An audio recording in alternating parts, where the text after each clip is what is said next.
Chapter 1257. At this moment, outside the wooden hut, in the middle of the sea of flowers, it wasn't easy to grow the poppies well. The mercenaries would always patrol the area so that the farmers wouldn't dare to have any ulterior motives. Similarly, this area became the most heavily guarded area. Bojo carried her gun and walked past one of the farmers. Her actions were fierce. No one suspected her even when she was near the engine room. But in order to enter the engine room, she had to be able to match the slogan. Bojo walked back and forth. She looked like she was patrolling the perimeter, but in reality, she was listening to the movements there. 3 batches of people had entered the engine room. It was just that these 3 groups of people all had different slogans. Even with her strong memory, it was hard for her to enter such a defense mechanism. Just as Bojo narrowed her eyes, the 4th batch walked over. Bojo arched a brow. She held a cigarette in her right hand and placed her left hand on the shoulder of one of them. "Brother, do you have a lighter?" "Of course." The person swept her a glance. "But why do you look so unfamiliar? When did you come? Are you in charge of the engine room?" Bojo watched his gaze and noticed the suspicion in it. She smiled faintly. "I haven't been here for long. That's why I haven't seen you before." The person lit his lighter and moved it in front of her. Bojo lit the cigarette but didn't continue to follow him. Instead, she waved her hand. "Thanks. It's okay." The person's suspicions were dispelled when he saw that she wasn't moving forward. He walked towards the engine room. Bojo held the cigarette in her mouth. Her patrolling posture was natural, as though she had indeed been borrowing a lighter. However, only she knew that if she had continued, her identity would have been exposed. Breaking through the defense of the engine room was harder than she had imagined. It seemed like this time, she would have to be more patient and observe. Bojo glanced up and puffed out a string of smoke. She watched the setting sun and listened to the slogan of the 7th batch. A smile appeared on her lips. As expected, after the 3rd slogan, another round. She walked towards the engine room. As the 8th batch, she was stopped by the guards. They glanced at Bojo before replying, "Slogan." Bojo searched through her memories and recited the slogan unhurriedly. The guards looked at each other and stood to the side. Bojo knew her slogan was right. She held the gun in one hand and walked in. The computer room was huge. Once she entered, she could see the security cameras in the corridor. There were a total of 6 of them, and every single one of them was an obstacle to her movements. Therefore, she had to change her identity so that she could come into contact with the mainframe without using force. Yes, there was a change in her plan. After she saw so many cameras made, she wasn't going to destroy the tower again. Because there was another way that was safer. Using the computers here to share IP addresses would not be blocked by the signal tower. The shielding equipment was like a protective shield that perfectly covered the area, making it impossible for anyone to find it quickly.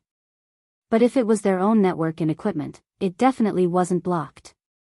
Otherwise, how could they communicate normally? Bojo noticed that none of them had a phone. Even the mercenaries didn't have any. Not to mention the gardeners. The only thing that could silently share the address were the 5 computers in the computer room. Bojo glanced sideways at the technician who was making adjustments behind the glass. When one of them left, Bojo waited for him to leave. She followed after him. This scene wasn't wrong even under the surveillance cameras. After all, Bojo looked like she was patrolling. Bojo didn't take action immediately. Instead, she waited until the person entered the toilet. When he wasn't paying attention, she raised her hand and knocked him out. Then she dragged him into one of the compartments. Bojo scrutinized the person's state. She glanced over and reached out to tear his collar. His hair fell down and his back arched. She tugged at his shirt handsomely. With his messy hair, she put on his shirt. When she came out again, she had changed her clothes. She wasn't the same as before. She wore a pair of black-rimmed spectacles and dipped her hair in water, making it look a little oily. She wore a jacket, and when she walked, her posture changed. Her back was hunched, the perfect image of a technical otaku, even a little dispirited. This meant that from the back, no one would know that she had changed into a different person. It was a perfect disguise. However, just as Bojio was about to leave, she noticed a little boy looking at her while washing his hands. The boy was about 11 or 12 years old. His skin was tan due to the intense daily life. Due to the poor environment, he looked very skinny. Especially his arms, he gave off a weak and small vibe. He didn't look dangerous standing there because there was nothing in his eyes. It was pure black. The moment Bojio walked past him, the boy reached into his pocket in the mirror. It was an action of pulling out a gun. He had already pulled out his gun, the muzzle pointed at her back. Swoosh! The boy didn't seem to expect the other party to be on guard against him. Before he could open fire, his throat was pierced by the military knife that appeared. So much so that he couldn't even say a word. He just widened his eyes and leaned back. Bojio reached out and caught him. She locked the boy, whose body was gradually turning cold, together with the technician from before. At the start, Bojio didn't think about guarding against a child. Even if he were to calculate the time, it was very likely that he would have heard something. But as she approached the boy, a familiar image seemed to spill out of her mind. It was mentioned in the Bible. When your soul left your body, you would remember many things in your life. Those things would be like a movie replayed in your mind. But there were some memories that you would lose. For example, how you left your body. Or, things that you purposely wanted to blur out. That was why there was a saying, forget about your life so that you can rest in peace. But in that instant, there was a replay. Why did she die? It was because of that moment of softness. It was after she had settled a case, walking on the bustling streets of Tokyo. There was a cheerful Christmas atmosphere everywhere. An 11-year-old girl's balloon floated onto a tree. She tugged at her sleeve, asking if she could help her take the balloon down. At that time, Bojio didn't realize that the girl had taken out a gun when she turned around. It was very similar to the scene now. Kwang loved to nurture demons. Bojio wouldn't make the same mistake twice. Because of what she had learned from the Almighty, it was enough for her to observe the danger the child posed. Young children were the scariest when they hurt others. A child that could survive in such a place wasn't simple. Besides, Kwang was here. Bojio raised her hand, wiping the blood off her face. She knew that if it had been someone else, like Prince, he wouldn't have been so ruthless. But she was different, her heart had long turned black. But sometimes, she would come back empty-handed. Bojio adjusted her jacket. When she walked out of the washroom, her back was hunched, befitting her current identity. There weren't any surveillance cameras in the washroom. Hence, the surveillance room didn't notice anything amiss. Even when Fan Jia had taken a glance at the surveillance cameras, she hadn't been able to see through her disguise. But she wasn't Kwang, nor was she Chin Mo. When the images from different locations appeared, she could only tell that something was wrong, like this kind of disguise. Unless she had specially looked for it, it would be hard for anyone to notice anything amiss with just a glance. Besides, Bojio hadn't chosen anyone randomly. After careful observation, she had chosen someone with a figure that was the closest to her. Every technician was focused on their computer screen. Hence, when Bojio sat down, the other four hadn't snapped back to their senses. But Bojio couldn't be too obvious. Because there were surveillance cameras here as well, at this moment, inside the wooden hut. The video showed a person struggling in the water. It seemed to be a prank in the school. Prince was still guessing. But the military doctor had already sensed something was amiss. This wasn't a scene from the surveillance cameras. Why had Kwang planted such a scene in the surveillance cameras? Wait a minute. Water. Every time their boss's mood fluctuated, it was related to water. Even they weren't sure what had happened that day. But the person who had planted the hypnosis knew.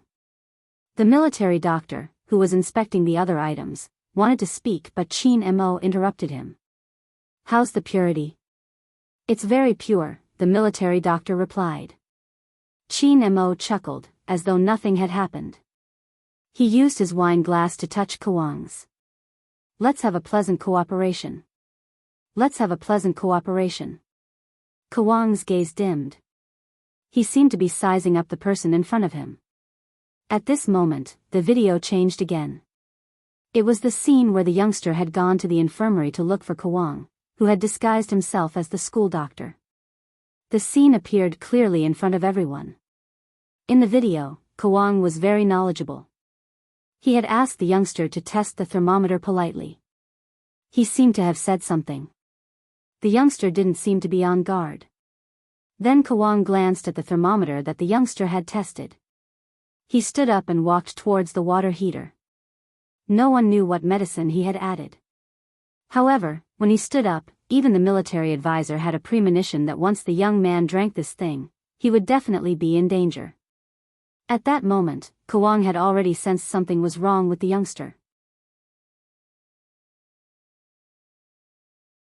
Chapter 1258.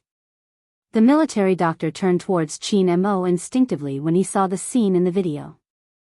Recruit number 10 held a special meaning to his boss.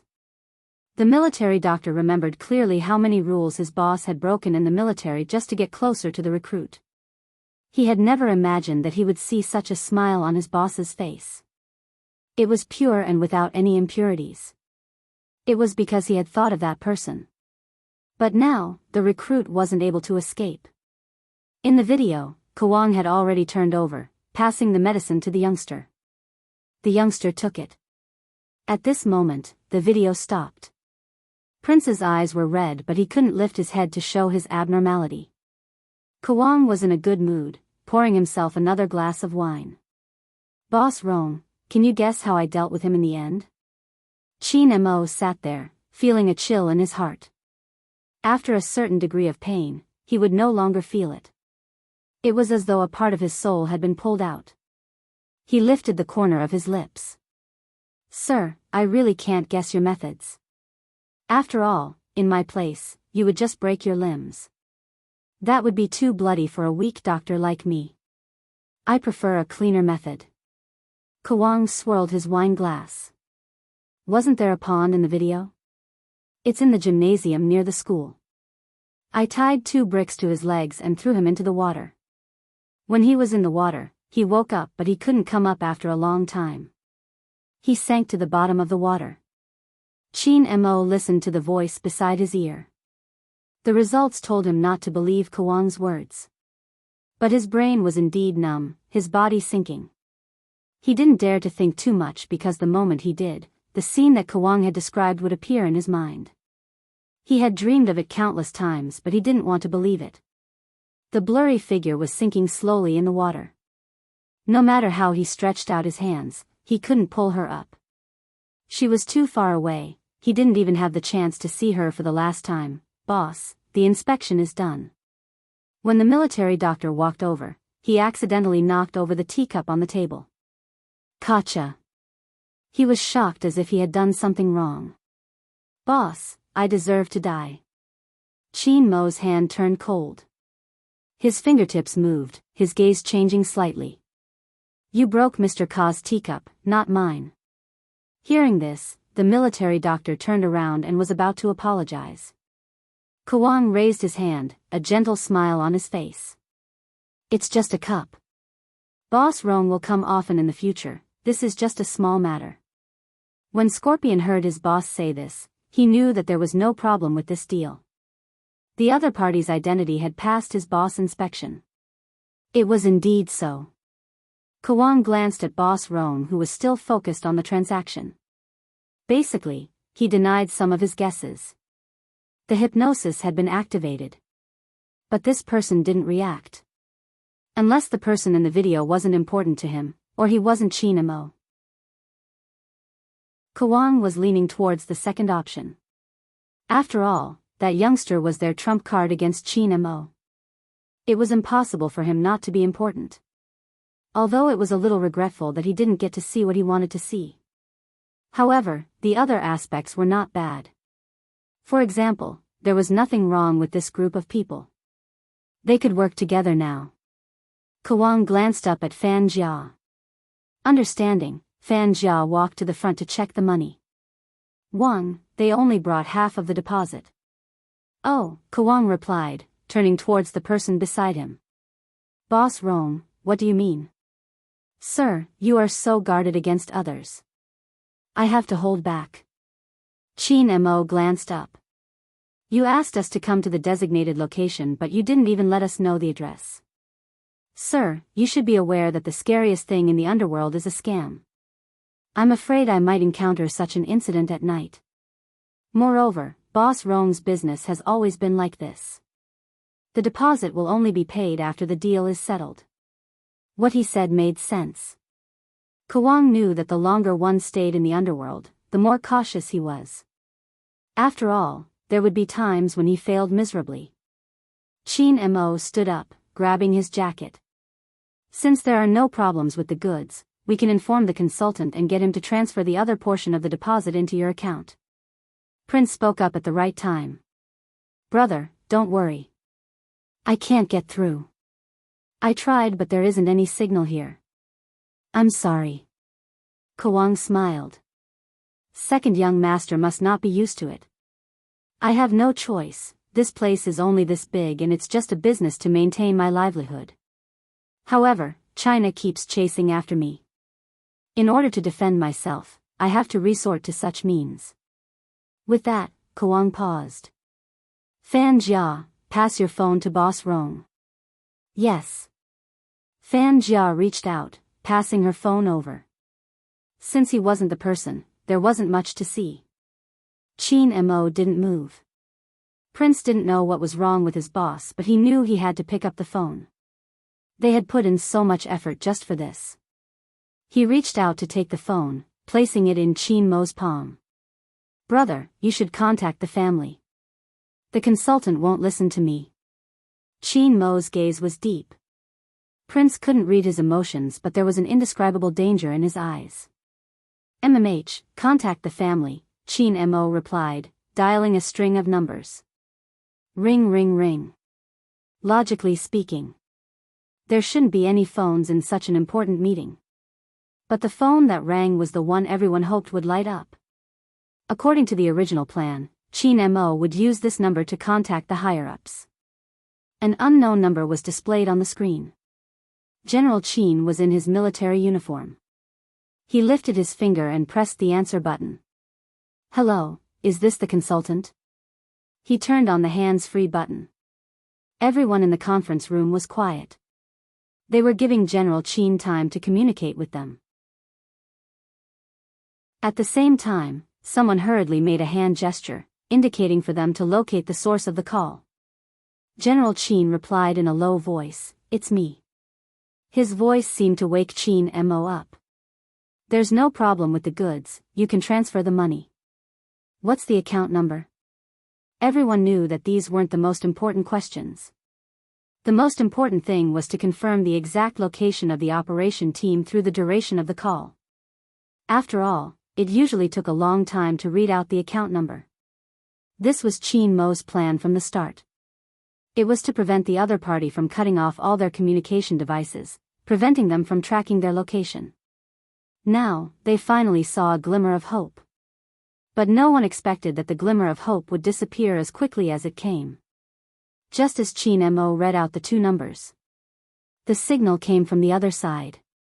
It was the sound of the phone being hung up. Beep, beep, beep. Damn it. The technical soldier outside the meeting room threw his earpiece away, his hands clenched into fists.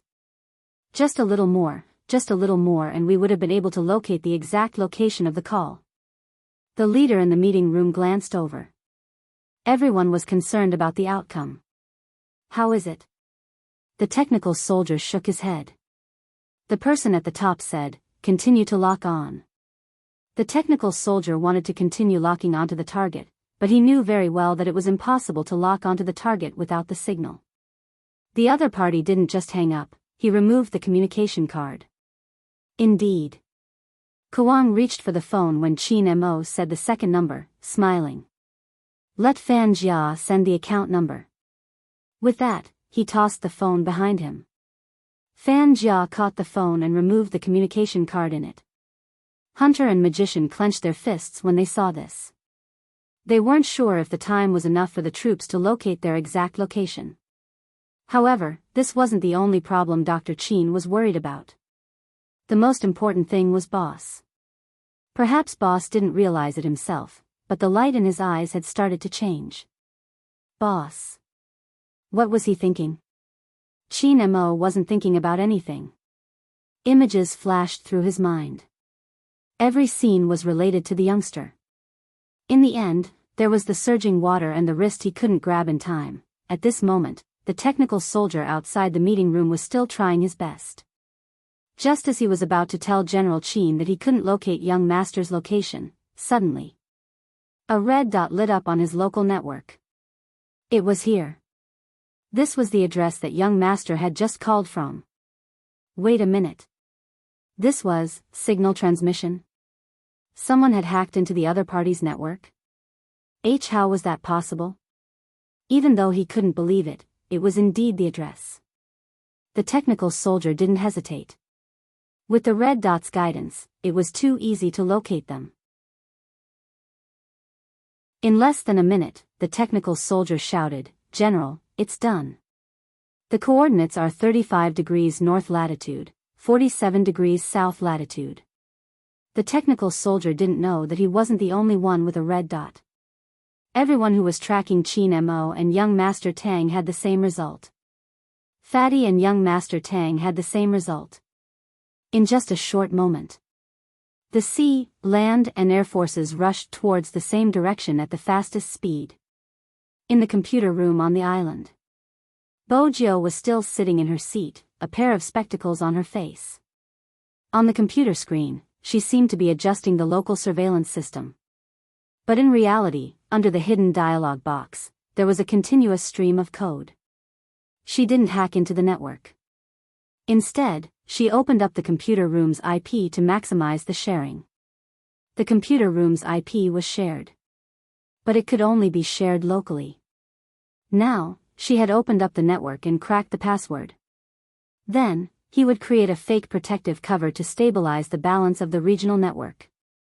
This way, he would be able to transmit the address without anyone noticing. The signal jamming tower was still there. Phones from the outside world couldn't be used here. But there was one thing. They thought it was the safest. In reality, they didn't know that their location had been leaked. Kuang didn't come to the computer room today because he had a business meeting. But very quickly, he sent Fan Jia over. At this moment, Bojiu was already repairing the system and erasing the traces, restoring the IP to its original state. Then, she stood up, pushed the glasses on her face, and walked towards the bathroom. When she came out again, she was dressed as a mercenary, holding a rifle in one hand. Bojiu hadn't expected to meet Fan Jia face to face. Fortunately, her face was black and she had grown a layer of beard. Bojiu didn't dodge. Instead, she walked towards Fan Jia as though she was patrolling. Both of them brushed past each other. Suddenly, Fan Jia glanced in Bojiu's direction, narrowing her eyes. Wait a minute. Bojiu paused, turning back slowly. She was wondering if her injection was faster or the big guy beside Fan Jia's rifle. Time seemed to have slowed down, stretched out. Fan Jia glanced at Bojiu's face, asking, "Did you see anyone suspicious?" "No." Bojiu released the injection in her pocket. This way, she looked more natural, the tattoo at the corner of her eyes more obvious. Fan Jia had more important things to do, she wasn't going to waste her time on a mercenary. She turned, reaching out to push the glass door open. Bojiu stood outside, her voice faintly audible. "Is there anything amiss?" "No." "Where's the person sitting on the second computer?" "She's here, she probably went to the washroom." Fan Jia frowned, turning on the computer on the second computer instinctively. Her first reaction was to check if there were any signs of an attack on the regional network, to check if there were any problems with the firewall. She also checked the computer for any abnormalities. After confirming there were no problems, she stood up, her expression unhappy. In the future, no one is allowed to go out alone, not even to the washroom, understand? Yes. After Fan Jia heard the answer she wanted, she tested the shielding equipment. It was working normally. At this moment, Fan Jia didn't know. What exactly had she missed out?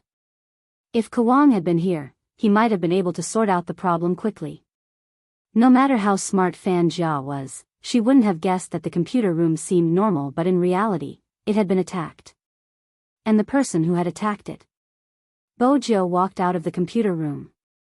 She reached out, pulling the mask up to her nose. It was probably because the mercenary's gait exuded a sense of wildness. He held the gun with one hand, his gaze filled with murderous intent. Hence, she didn't suspect his identity. Bojo walked forward, one hand in her pocket, passing through the flower railings. Her next target was the wooden hut by the river. Bojo tilted her handsome face. Behind the veil, she couldn't help but smile. Brother Mo, I'll see you soon.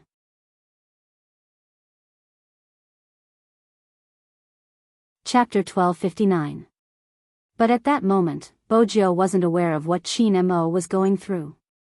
The fastest reinforcements would need at least 10 minutes to get here. 10 minutes.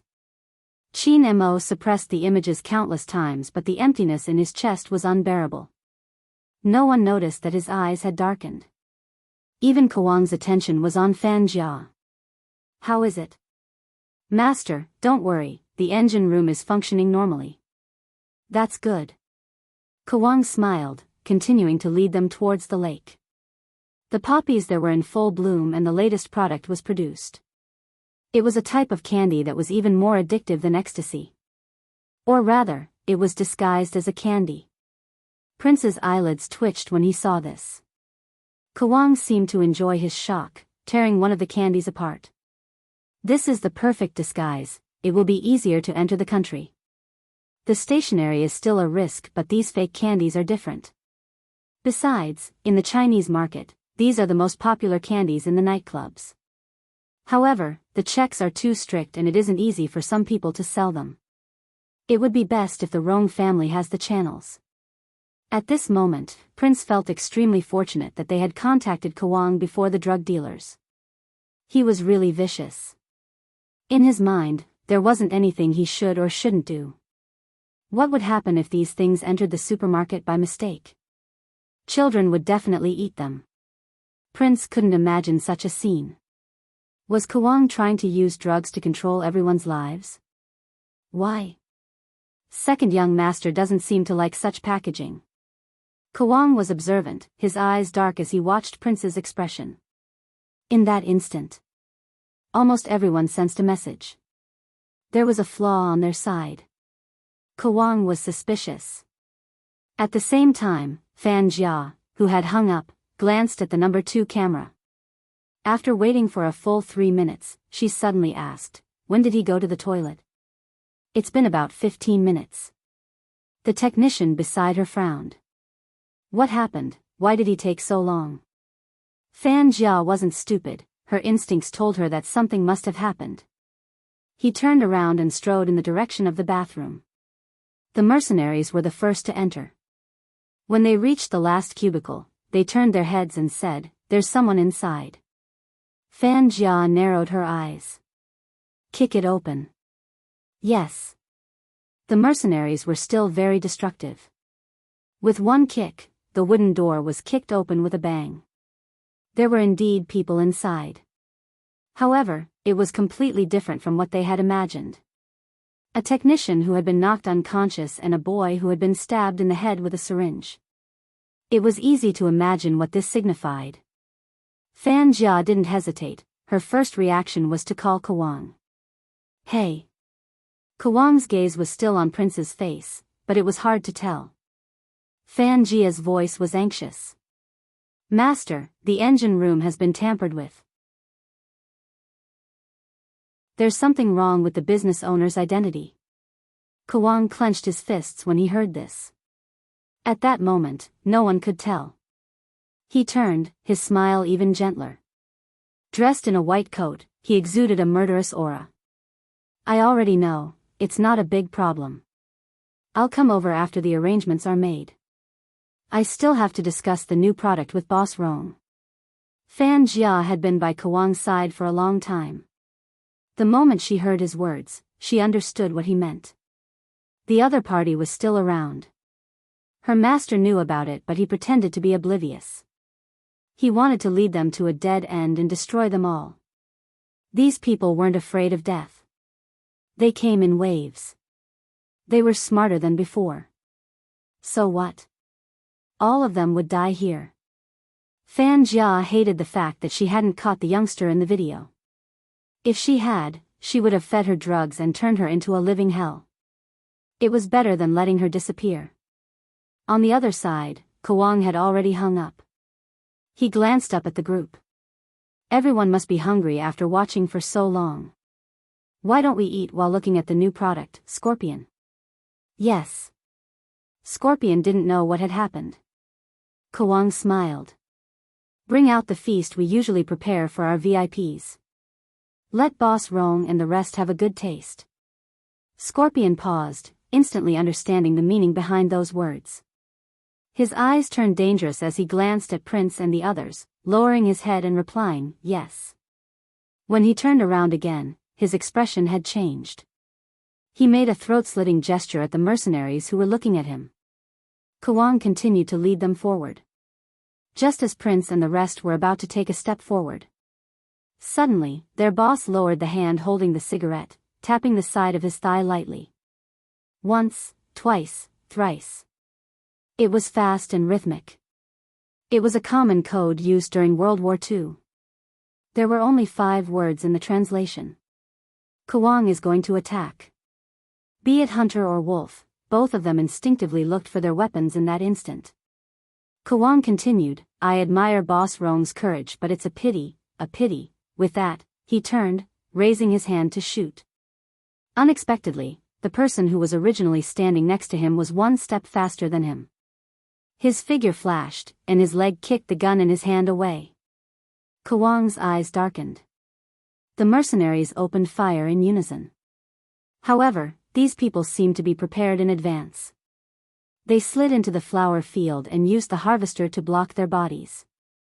Prince leaned against the wheel, not having the chance to catch his breath. Boss's voice rang out. Jacket. Prince snapped back to his senses, removing his jacket and tossing it over. Qin Mo and Wolf stood at the same position, pulling the pendants down. The 2 of them started working. In less than 20 seconds, 2 small guns were produced. Prince was wearing bullets on his wrist. There weren't many, only 10 bullets. They were loaded into the 2 guns. When they had entered, they had gone through a strict inspection. Scorpion was so thorough that he even checked their ears. He hadn't expected them to have guns. Charge, they don't have any weapons. Scorpion lifted the gun in his hand. But the moment he finished speaking, there was a loud bang. The mercenary closest to the harvester fell to the ground, his head blown off. They have a sniper. The mercenaries exchanged glances, wanting to scatter. But a second gunshot rang in the air. Another bullet pierced through his chest. Scorpion couldn't figure out where they had gotten their weapons from. Until he saw the black leather jacket. He kicked the wooden bucket beside him. It was filled with poppies. How dare they trick him so brazenly? That second young master didn't like this kind of upstart clothing that was full of metal accessories. Instead, he liked to assemble those accessories together to form a gun. Scorpion hadn't thought of this. Firstly, Prince's image was too deep. Secondly, it was hard to guess Almighty Qin's tricks. That was why Scorpion had made a mistake in his work. He was able to react better. Everything that the other party had done was planned. Even disguising as someone was one of them. Very quickly, Scorpion realized that they weren't the same as the people they had met previously. Ah! Scorpion screamed, aiming his gun at the same spot.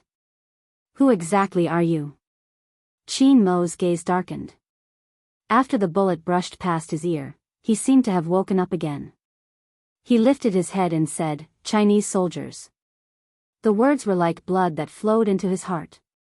This made Prince stand up abruptly. He caught the gun that Wolf threw over and fired at the mercenary on the right who was trying to approach him. 3 people had already fallen on this side, but the people on the other side were completely unharmed. Kawang watched the scene with a dark expression. Set up the sniper cannon. Yes. Scorpion's eyes flashed. He pushed the person beside him away and placed the long-barrel sniper cannon on his shoulder. A shot like that. As long as it hit the harvester. It wouldn't just be the machine that would explode, the people behind would be blown away as well. But right at this moment. Suddenly, a loud buzzing sound came from the sky. In that instant, everyone on the ground looked up at the sky. 1, 2, 3, 4. A total of 18 military fighter jets with the red flag on them rushed out of the spreading clouds, appearing in front of them with an unstoppable aura. This time, there was no warning. With the evidence that Qin Mo and his team had gathered, it was enough for them to send their troops across the border. But there was one point.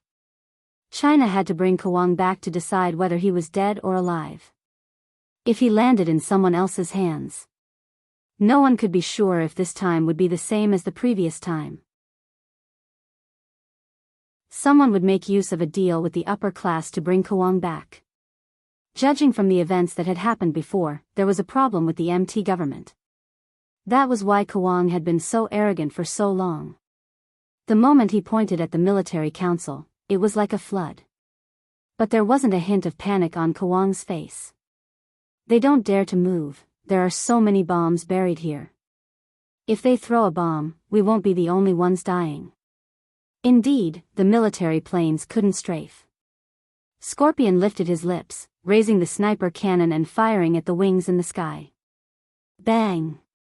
One of the military planes suffered damage, losing its balance.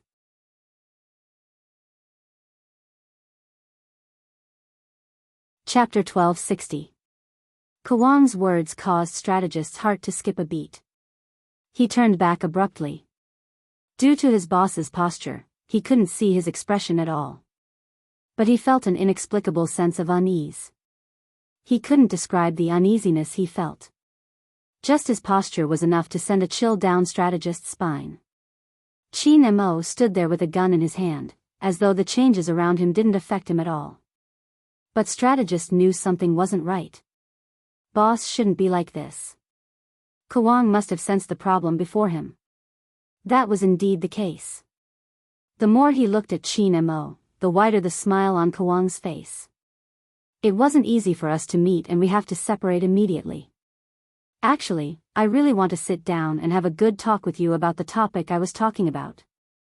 I believe that after today, you will have a different opinion. Kawang glanced at the watch on his wrist. It's about time, Scorpion will stay behind to play with you guys. See you later. With that, he gestured to the mercenaries. Immediately, someone started the speedboat parked on the lake. Everyone on the mission knew they couldn't let Kawang leave this place. Once he entered Country T and was caught, he would be out of China's interrogation range. But the firepower on the ground was too strong and the military planes couldn't open fire due to the bombs buried in the ground. Once they got close, their wings would be shot off. Almost everyone tightened their grip on this point. Qin Mo still stood there, his eyes reflecting Kawang's back view. The white coat of the doctor overlapped with the image in his memory, causing his gaze to darken. Wolf watched as his boss strolled out. He turned, immediately thinking of a way to cover himself. Qin Mo moved quickly, his entire body exuding a cold aura. Just as the mercenary raised his hand to kill him, a card shot out faster than a bullet. A card that was faster than a bullet burst out in an instant and stabbed straight into his forehead. The card was Qin Mo, but the way he killed him was like magic. Before anyone realized it, their skin had already been scratched by the cards. At this moment, Kawang was preparing to board the boat. He turned back and glanced at the figure following them. He seemed to be in a hurry, but surprisingly, he didn't ask anyone to stop Chin Mo. Instead, it seemed like she was purposely making him follow her. She heard someone calling Boss Chin.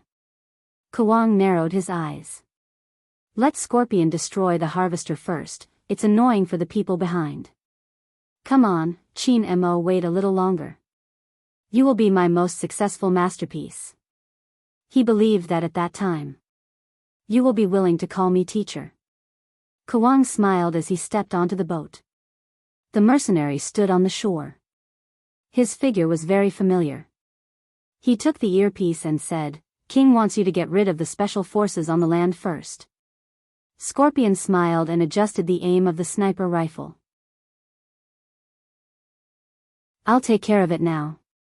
On the other side, Prince glanced sideways and sensed the other party's intention. He wanted to push Wolf, who was the closest to him, away. The corner of Scorpion's mouth curled deeper and deeper, his killing intent filling the sky. All of you, die. Just as his finger was about to pull the trigger, a voice rang out. Bang! A fierce gunshot rang out from an unknown place.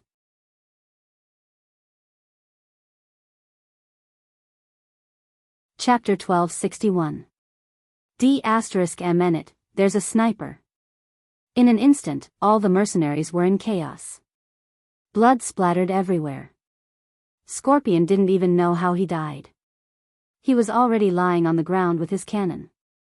But that wasn't the end. At the highest point of the flower field, a slender figure was lying on the ground, with a rifle resting on her shoulder. The hair on her forehead fell down, revealing only a pair of eyes. Her breathing was slow, but the speed at which she fired the gun was shockingly fast. She locked onto him accurately. It was a clean shot. Bang! Another gunshot rang out. Before the mercenaries could even react, Shi Yan had already taken out his cannon. The military aircraft in mid-air had already found an opportunity to descend. Prince, who had been prepared to die, widened his eyes. He glanced at his back before glancing up in disbelief. Someone is helping us? Could it be someone from the same industry that Kawang didn't eliminate? That's not possible. Strategist had received the information. According to what he knew, all the spies here had been locked up by Kawang. But how could he explain the two gunshots? Fatty, who had landed with the military aircraft, had had this question when he had received the red dot signal. After hearing the two gunshots, he was even more certain of his suspicions. There was someone else here besides his boss. But who could that person be? Forgive Fatty for his low intellect, he couldn't figure it out. But it was undeniable that the situation had changed because of the sniper's hidden shot. If the first military aircraft could descend, the second one would be able to as well. The mercenaries had started to change their tactics from their frenzied shooting. This was because they knew very well that once these military aircraft were given a chance to land, these Huaxia soldiers would give them a thorough and painful blow. The two gunshots were the ones that had caused this opening. The sky was filled with military green, occupying every spot. Prince managed to snatch a gun that belonged to him. His figure was like a dragon as he weaved through the crowd. His combat skills were finally on full display. When he lifted his lids, he glanced towards the flower field. The figure was gone. Where did it go? Prince was still curious about who had saved them. On the other side, Kawang sensed the change in the situation. His eyes dimmed and his fingers tightened. He wasn't as calm as before. Instead, he was furious. Set sail. Yes. The person in charge of the rudder started the ship. 3 mercenaries stood at the bow and were pushing. Looking at the speedboat cutting through the water. Kawang slowly released his grip. But before the corners of his mouth curled up, 2 poker cards took the lives of 2 of his men. It was Chin Mo. At this time, he had already wiped off the disguise on his face. Dressed in a black windbreaker, he looked like a demon from hell. Coupled with the flames behind him and the poker cards revolving around his palm, He gave off a dangerous aura that could destroy the heavens and extinguish the earth. The big mercenary obviously took a step back. The speedboat sped up. Qin Mo stepped on the corpses by the river and leaped onto the front of the boat. Kawang stood at the cabin. When he looked at the hair hanging down his forehead, he smiled deeply. Is it painful? Qin Mo, you are my student. In terms of psychological research, I won't lose to you. So stop struggling. Look at this lake, isn't it similar to the one you saw previously? Speaking of which, you can't protect the person you like because of your responsibilities. Do you still remember our lesson? Humans are selfish. If you aren't selfish, you won't be able to protect the person you want to protect. In this world, there will always be people who don't follow the bottom line. Do you want to know how I discovered the identity of your little lover? She was probably influenced by you. She actually wanted to save one of my believers.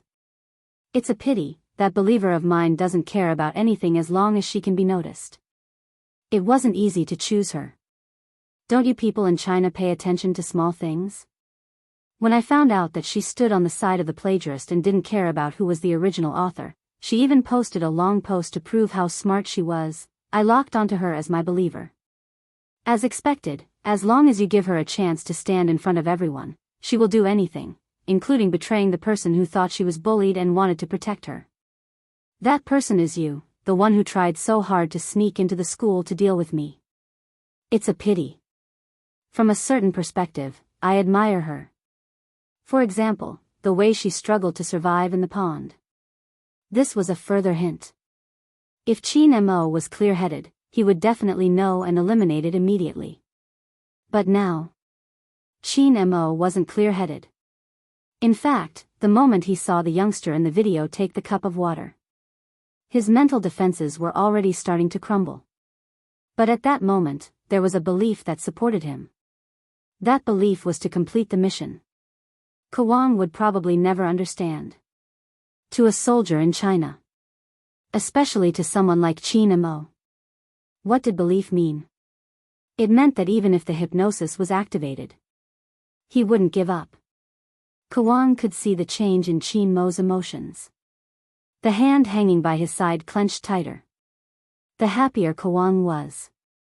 Now, the boat was a distance away from the riverbank.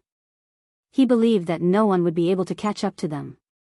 Similarly, he believed Qin Mo wouldn't attack him again. As long as he continued to guide this person who had completely lost his mind. Then, he would be able to use his sharpness. Kawang had waited for this day for a long time. He couldn't control his excitement at the thought of being able to use Qin Mo. It was obvious from Kawang's state. He tried hard to control his emotions, wanting to slow down his tone so that he could carry out the hypnosis better. Think about it, are those people worth saving? Other than making you lose the most important person in your life, what else did they bring you? Qin Mo, you can totally change your way of living. You are the chosen one, why did you have to choose such a difficult path? As long as you let go of the unnecessary perseverance in your heart, the person you love won't leave you. I know you want revenge now. Those people who made you lose her, every single one of them is trash. What's wrong with getting rid of these trash? You should kill all of them, isn't that right?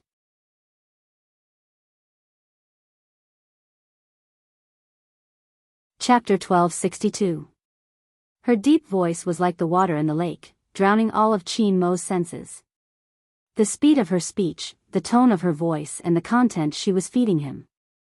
Kawang was using a targeted hypnosis. He watched as the tall and straight figure stood in front of him. He paused, reaching out to press down on his head. On the other side, after firing the 2 shots, Bojiu leaped up from the flower field. She realized that Qin Mo had boarded the speedboat. The only way she could catch up to him was to hide her Lamborghini 600 meters away. But it wasn't possible for her to not be discovered. Even when she flew past him. When Prince saw the familiar figure, he couldn't help pausing. Little Black. It's really Little Black. The next second, he saw her clothes and the rifle in her hands. He recalled her previous position. His eyes widened. It's Little Black, the one who helped us just now was Little Black. Doctor saw Bojio's face. The youngster's face had probably been rubbed against the bushes, her disguise gone. Her cold face looked especially pleasantly surprised at this moment. They hadn't expected it. Bojio was the one who had been helping them. Fatty was the most shocked among them. He opened his mouth and shouted, "Big Spade." That explained why he had received the red dot's location. It was because of her. She was actually here. Fatty couldn't tell what he was feeling because he couldn't find a second person who would enter the tiger's den alone to save the boss and turn the situation around with his own strength. This reminded him of the days in Supreme Alliance. He had seen her shoulder the heavy burden and lead Supreme Alliance out of the encirclement. But, however, such a person might not be able to return to the esports arena. But even so, she had still appeared here. She could have stayed out of trouble. Both her and their boss. But they had still come to the most dangerous place. Because they had to save these people. Fatty wasn't afraid of anything. He was most afraid of not being able to make it in time. Doctor was the same. Hence, when he saw the youngster's face, his first reaction was to shout towards the lake. "Boss, the most important person to you is still alive." It was useless. The speedboat was already quite far away. Now, they could only vaguely see that they had stopped there. As for what exactly happened, no one knew. Swoosh. Bojio lifted the banana leaf that was blocking the Lamborghini. Voice recognition unlock. The car door opened with a snap. The navigation system began operating. Originally, Little Black wanted to tease its master humorously. "I'm done changing the diving mode, I'll be right back." Entering diving mode. The navigation system fluctuated. "The fuel is not full. Master, please be careful. We might not be able to return." Bojio reached out to block the water goggles. "Ignore it." "Yes." When Little Black heard this, he knew that his master had lost his usual composure. Otherwise, he wouldn't have set off so recklessly without considering the amount of fuel. Not only that. There was also the look on her face when she held the steering wheel and dived into the water. It wasn't like her at all, but it made one's heart ache. Little Black heard her voice. There was a rare sense of urgency. She said, "Brother Mo, wait a little longer. I'll be there soon." Little Black did not understand human emotions. It just knew how to look. If there was a person, he would really like that person too much. His greatest fear would be losing them. On the lake, in the cabin. Kawang took another step forward, his gaze landing on Chin Mo's lifeless eyes. "I have a remote control here. As long as you press the red button, you will be able to eliminate a portion of the people who caused her death. As for the rest, you can take your time to find them." At this moment, Chin Mo seemed to be bewitched, his lifeless eyes looking towards the brightest color. "Come, you are the most qualified person to judge." Kawang was still as refined as ever. After all, the main event was about to begin. As long as he pressed the button, the wooden house not far from the speedboat would be blown away. There were countless bombs buried underneath. The Chinese soldiers who had destroyed his plans and the people who refused to be captured would be buried along with his flower field. Most importantly, the person who would do it was Chin Mo. Just based on this point, he had already won. Yes, from the start, this was Kawang's plan. He didn't care much about his subordinates. Although it would definitely be a little difficult to find some people who were convenient to use. But Chin Mo was enough to exchange for them. With that thought, Kawang's smile deepened. Chin Mo reached out his hand as though he was being commanded.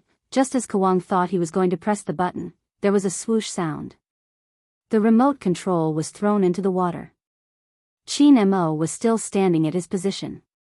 The wind from the river blew against his black trench coat, making him look like a vampire about to explode. There was an indescribable evil smile on his lips, as though he was mocking the world with a hint of bloodlust. Kawang's expression changed instantly. Because after looking at Chin Mo, he suddenly remembered an article on psychology. Most people would have a natural sense of submission to their psychological mentor when they triggered a psychological cue. But there was a 0.1% of people who, when their beliefs reached a certain level, wouldn't submit to their psychologist. Instead, they would become more and more. Kwang didn't want to continue thinking. He raised his hand, wanting to shoot Chin Mo. Since he couldn't tame someone, he should be killed right here and now. Chin Mo wouldn't give him the chance. In a flash, the poker card in his hand flew out again. This time, it was even more murderous than before. When the poker card brushed past his wrist, Kwang missed his aim in pain. The bullet flew past his side, hitting the mercenary who wanted to stop Chin Mo. Kwang's eyes widened. He knew how powerful Chin Mo was, but he didn't know where his bottom line was. But this time, he saw it. At the same time, he also saw the true hell. At this moment, Chin Mo didn't have any reservations. Because he didn't have any reservations, there was only one thought left in his mind. Kill. Kill. Kill them all. Especially this person. Many people had said that young Master Chin's hands looked good when he played games and would definitely be more beautiful when he played the piano. But they didn't know that Chin Mo's hands were porcelain white and cold. When he picked up the poker card to kill someone, it could be described as breathtaking. As the prey, Kwang's heart had never raced so fast. In that moment, his eyes were filled with panic. Even the usual gentleness on his face was gone. He pressed down on his hand, wanting to pick up the gun anxiously. Chin Mo walked in front of him. His eyes were as deep as they had been when they first met. But this time, the flickering light was a little dark. You're right, they all deserve to die. But the one who deserves to die the most is you, Professor. Chin Mo smiled nonchalantly. When he smiled, there were still traces of blood under his eyes. He was incomparably handsome. You seem to have always wanted to control me. Professor, didn't the documents you studied tell you that when things reach an extreme, they will go in the opposite direction? With that, the poker card in Chin Mo's hand was already pressed against Kwang's neck. I do have some regrets, Kwang said. As Kwang spoke, a blade appeared in his palm. Without waiting for Chin Mo to defend himself, he stabbed the blade towards him. Chin Mo dodged, his long leg kicking him to the side, sending him crashing into the cabin. Kwang's eyes wavered. He had realized his end. If it had been the Chin Mo of the past, he wouldn't have been in this state. But Kwang laughed lowly, black veins seeping out of his eyes. Chin Mo, you have already become another me. Do you think you can leave this battle unscathed? Even if I die, you will lose. You are still the same as when you were a professor. You talk too much. Chin Mo laughed as he lifted him up. His eyes were starting to overflow with red. Since you like water so much, we will do it your way. Tie a heavy object and sink. Don't worry, I won't knock you out. Things like drowning should be slowly enjoyed. Panic was evident on Kwang's face. He would rather Chin Mo raise his hand and shoot him. He had never expected Chin Mo to use such a method. He was awake but couldn't save himself. Was he going to let him have a taste of all the suffering that person had gone through? Kwang wanted to resist. But once he lost the psychological battle, he would no longer have any advantage over Chin Mo. In less than 2 seconds, Kwang realized that something had cut his wrist. Anyone with a little experience would know what it would be like to be thrown into the water after cutting one's wrist. The more he struggled, the faster the blood would flow. Moreover, there was a heavy object tied to Kwang's legs. There was a muffled sound of falling into the water. He didn't even have the chance to surface. Unless he bent his body and removed the heavy object from his legs. But just like what had been said, the more he moved his hands in the water, the faster the blood would flow. Moreover, the loss of blood left him with no energy to untie the knot. Actually, all high-level psychologists had learned how to untie knots. This time, Kwang couldn't make it. At the start, he was still struggling. When he couldn't breathe, blood started to spread on the surface of the lake. Gradually, his fingers stopped moving, and his whole body sank deeper and deeper. The speedboat had stopped. Chin Mo stood in the cabin, his head throbbing. He took the opportunity to sit down. Blood slowly dyed his eyes. Have you heard of a story? The story went like this. In the Bible, the archangel in charge of the divine world, Michael. He was as noble as snow and had the most beautiful appearance. He was the light of the entire divine world. But no one knew that the archangel had lost all emotions when he was maintaining order in the human world. He sacrificed his flesh and blood to save people time and time again. But when he was attacked by others, he understood that humans were just like that. Because he had seen all the darkness. Regardless of the situation, even if he passed by the shore, his holy battle robe wouldn't be tainted when he was guiding others. Until he met someone. The most rebellious fallen angel, the young Lucifer. Michael's emotions returned. At first, he was impatient. Then, he wanted to see that person. After all, from the start, that person had provoked him. At that time, Lucifer's devil consciousness hadn't been activated. When he lay in his arms, he was like an obedient little devil. Michael thought that the two of them would be together for a long time. Until the divine world received a letter from the human world and launched the largest war. His most beloved Lucifer walked out of the raging fire and was burned beyond recognition. From then on, when Michael waved the sword in his hand, there was only coldness. He was in a high position. He killed people like flies. And now, Chin Mo was like Michael. Under the dim yellow light. He was half lying in the cabin, as if he didn't care how much blood was on his hands. The setting sun dyed his eyes red. Elegant, mysterious, noble, these words still suited him. But anyone who saw him at this time would know. This wasn't the Chin Mo they knew. Chin Mo tilted his eyes as if he was admiring the approaching night. In this state, he was even more hesitant to move forward like the speedboat with the red flag. At this moment, there were rolling waves. Black bats flew up from the bottom of the lake. A figure jumped onto the speedboat that was stained with blood. People watched from afar. The youngster took off the water shield in front of his forehead. His hair seemed to be dripping water. Major General Chin, who was sitting on the ground, reached out and grabbed his neck. In an instant, almost everyone sucked in a breath of cold air. Young Master Tang, who was standing at the front, realized a problem. Chin Mo's hypnosis is complete. The highest order was that once Chin Mo got into an uncontrollable state, they had to bring him back and let the higher-ups make a decision. How exactly should they handle the situation? But now, they didn't dare to go near him. He was too dangerous. Chin Mo watched the youngster in front of him and smiled slowly. That smile was evil and bloodthirsty. A prey that came to your doorstep. Bo Jiao couldn't breathe. Her gaze landed on the pair of completely unfamiliar eyes. Her heart felt as though it was being cut by a knife, but she was smiling. She found it hard to speak. Brother Mo, it's fine that you forgot about me when I was young, but how can you forget about me now that I've grown up? Brother Mo? Chin Mo inched closer to the youngster's face. How can I have such a short brother that can't even lie?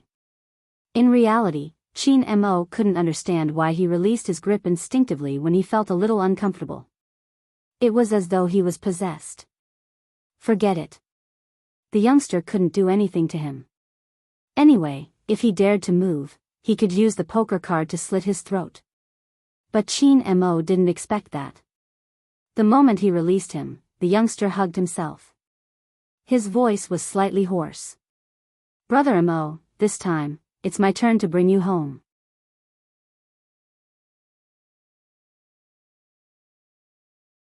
Chapter 1263. Go home?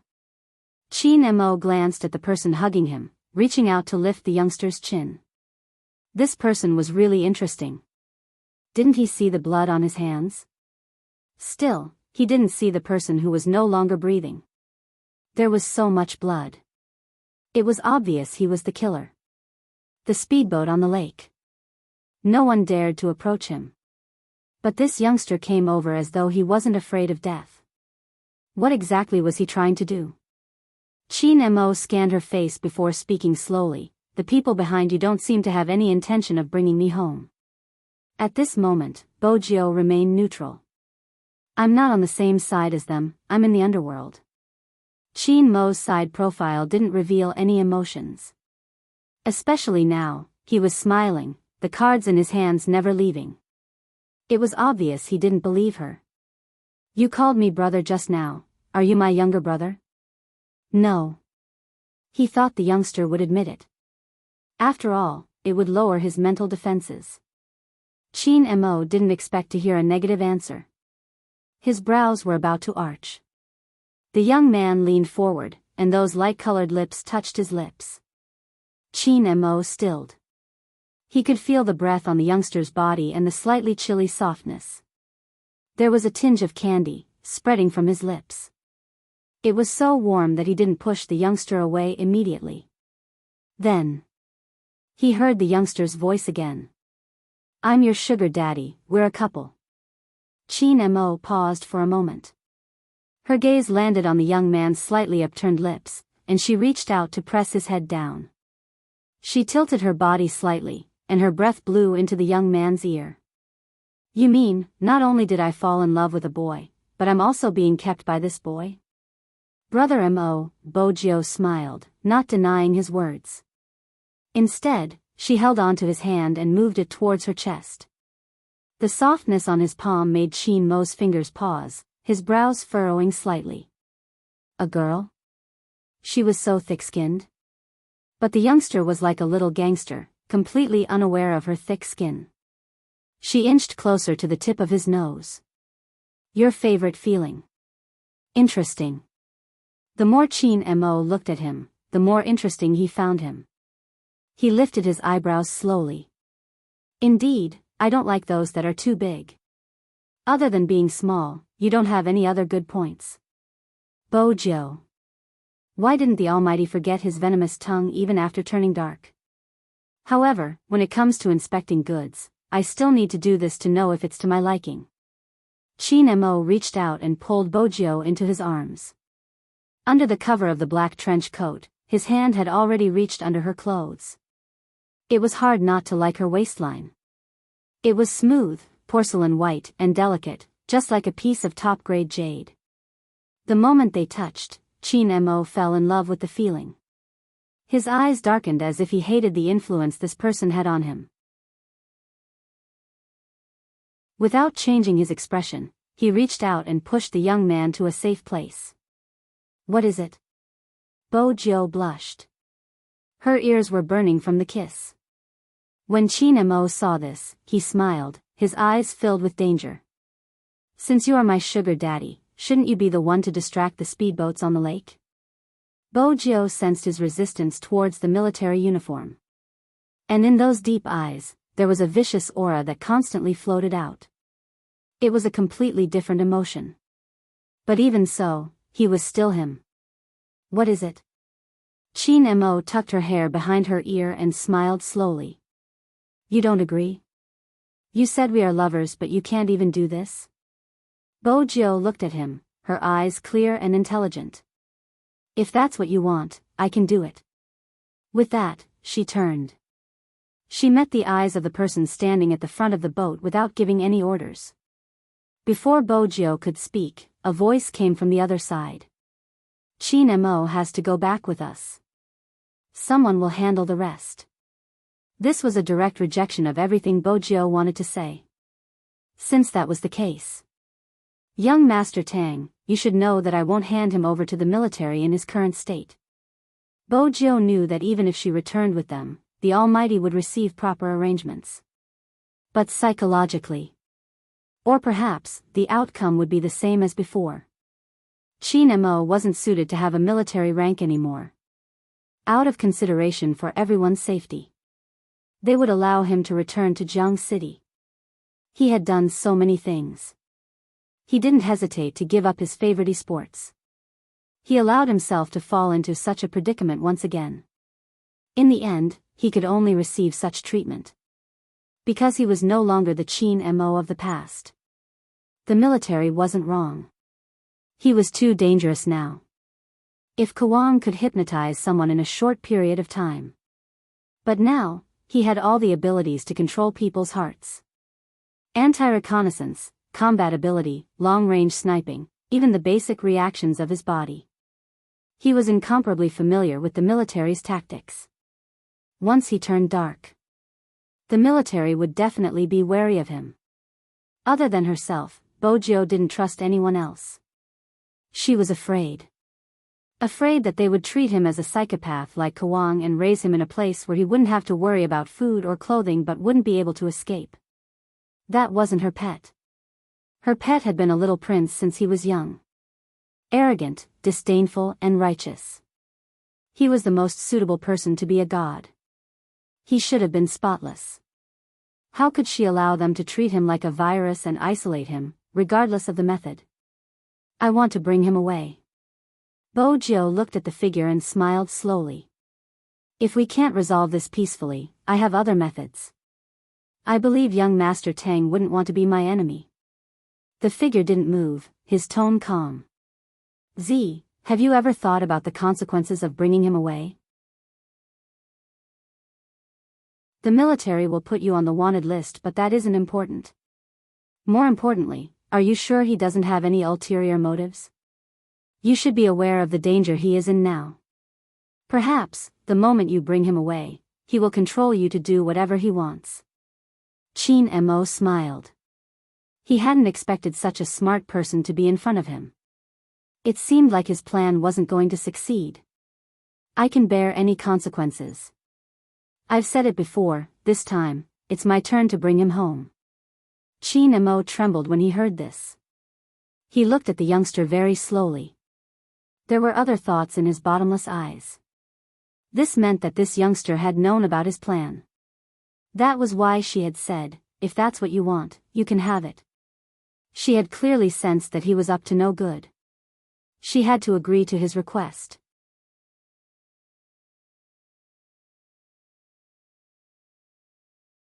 Chapter 1264. Bojo didn't notice the change in the gaze of the person beside her. Even Qin Mo didn't notice the coldness in his eyes. There was a tinge of interest and gentleness in them. The rays of the evening sun shone into the deep lake. It was deep and unfathomable. Besides young Master Tang, there was someone else in charge. His stance was firm. Qin Mo must be brought back. Young Master Tang remained silent. Bojo laughed, blowing her hair into the air. There was a hint of mischief in her voice. Then we can only fall out. Who is he? How dare he speak to me in such a tone? Young Master Tang glanced at the person beside him, smiled, and took a step back. What he meant was, since you want to interfere, then you can. Of course, Bojo noticed his actions. As long as he didn't stop her from bringing Qin Mo away, there was still a chance. It was obvious that the commander beside young Master Tang didn't know who he was dealing with. He was about to warn him again when the youngster in the middle of the speedboat suddenly shouted, "Little Blackie." Whoosh. The ripples on the surface of the lake made it impossible for people to see what was happening in front of them. Qin Mo raised his eyebrows, but before he could do anything, the youngster had already grabbed his wrist. With the other hand, he slid open the silver electronic lighter. With a smile on his face, he threw it towards the speedboat's fuel tank. Then she pulled him and charged towards the other side. There was a loud bang. The back of the speedboat burst into flames. Sparks filled the sky. In an instant, the surrounding speedboats couldn't get close. It was a beautiful scene. The setting sun mixed with red. As expected of Z. It was a beautiful escape technique. If it had been by her side, Qin Mo might have been able to control himself. Young Master Tang pushed his spectacles up the bridge of his nose and turned towards the confused commander. He said nonchalantly, "It seems like we won't be able to bring Qin Mo back." Is that youngster crazy? The commander grabbed his hair. He actually used such a method. Why are you so calm? We need to report to the higher-ups. Young Master Tang chuckled. I don't really care about the explanation. He has been rescued and Kawang isn't in anyone's hands. As for the rest, I'll have to trouble the commander to write a report. The commander was shocked. Wait a minute, why am I the one writing the report? This question. Young Master Tang reached out and patted his shoulder. Commander, you can think about it. The more the commander thought about it, the more depressed he became. It's all that kid's fault. Does he know how many dangerous people he took away? It's a pity. If it weren't for the kid you mentioned, it would have been very difficult for us to find the exact location of this place. Young Master Tang turned around, his eyes indifferent. But it was obvious that there was already a chill inside. The commander opened his mouth, but no words came out. Firstly, that kind of gaze was too horrifying. Secondly, he had never expected the other party to be an important helper in their breakthrough to Kawang. The raging fire on the lake had already melted into the setting sun. Water was her natural enemy. She wasn't a good swimmer, and she couldn't breathe. Before she reached the surface of the Lamborghini, her hands started to lose strength. But before she could slide down, someone grabbed her left hand and lifted her up forcefully. The next moment, cold lips and the smell of tobacco seeped into her nose. Bo Jio's eyes flickered. Just when she realized what he had done to her, Chin Mo let go of her hand. Little Blackie activated his diving mode and sighed. Little Black started diving and sighed. Master, it was really dangerous. I thought you were going to die. I didn't even feel your body temperature just now. Bo Jio panted heavily, tilting her head to look at Chin Mo, who was also drenched. His thin lips were wet, and he was overly handsome. In addition, there was a faint smile on his lips. Bo Jio caressed the bridge of her nose. Actually, she could have used a little more air. She wouldn't have minded. As though he had seen through her thoughts, his handsome face inched closer, smiling like a devil. You seem to want more? Before Bo Jio could reply, Little Blackie exclaimed when he recognized Chin Mo's voice. Devil. Devil? Chin Mo arched a brow at the rearview mirror. Are you calling me? Little Blackie trembled under his gaze. This devil wasn't even suppressing his nature in front of his master. Scary, it was too scary. He didn't reply and turned off the voice system. A car that can change forms and can even talk. Chin Mo laughed, his fingers touching her face. Seems like my sugar daddy has an extraordinary background. Bo Jio tilted her head and looked at his fingers. There were small scars on them, probably because he had used poker cards to kill people. Similarly, Bo Jio knew that he still had half a deck of poker cards in his hands. This meant that he didn't trust her. But that wasn't important right now. Bo Jio opened the hidden compartment in the middle of the car. Inside were all sorts of medicine that she had gotten from the Mongolian doctor. Other than the bandages, nothing else was suitable. Bo Jio tore open a bag with her teeth and pulled Chin Mo's hand down. She lowered her lids and stuck the bandages on it carefully as though she was handling a treasure. Your hand is very important to you, it can't be injured. Bo Jio tore another bag of bandages as she spoke. From the looks of it, she was probably going to stick all the scars on his fingers. From the start, Chin Mo didn't move. He just watched the top of her head. His other hand, which was about to be lifted, lowered slightly. Chin Mo told himself. He wouldn't kill her. It wasn't necessary. Besides, it was rare to see such an idiot. He was curious to see how far she would go with him. Lovers? Chin Mo smiled, but there wasn't any warmth in his eyes. Love was of no use to him. So, my sugar daddy, where are you bringing me to? Chin Mo didn't believe that he was a sugar daddy. She wasn't good at lying. How exactly did she survive until now? Bo Jio paused, glancing up and smiling. Jiang City. That was right. He had to go back no matter what. The Asian cup was still waiting for him. Besides, a familiar environment would help him recover his memory. It didn't matter where Qin Mo went. But he wasn't sure if he would get rid of the youngster midway when he lost interest. But one thing was for sure. He was now very interested in her various reactions. I'll listen to you. Let's go to Jiang City. Qin Mo lifted her hand, bringing it to his lips.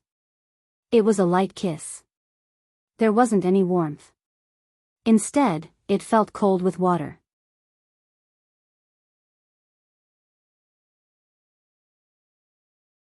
Chapter 1265. Everyone in the operation team couldn't accept the fact that their boss had disappeared just like that. The fire on the surface of the lake was gone, leaving only the remains of the speedboat. No one knew where Qin Mo and Bo Jiu had gone to. The scene they had seen was a sea of fire. The commanding officer had sent people to search, but they hadn't found anything. It was as if the two of them had disappeared into thin air.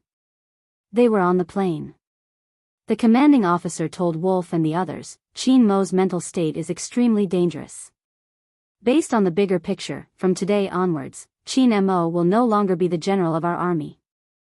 He won't be participating in any operations. Once he contacts you, remember not to reveal any internal information and inform the higher-ups immediately. Prince sat there in a daze. How did things turn out this way? If it hadn't been for his boss, this mission wouldn't have been completed.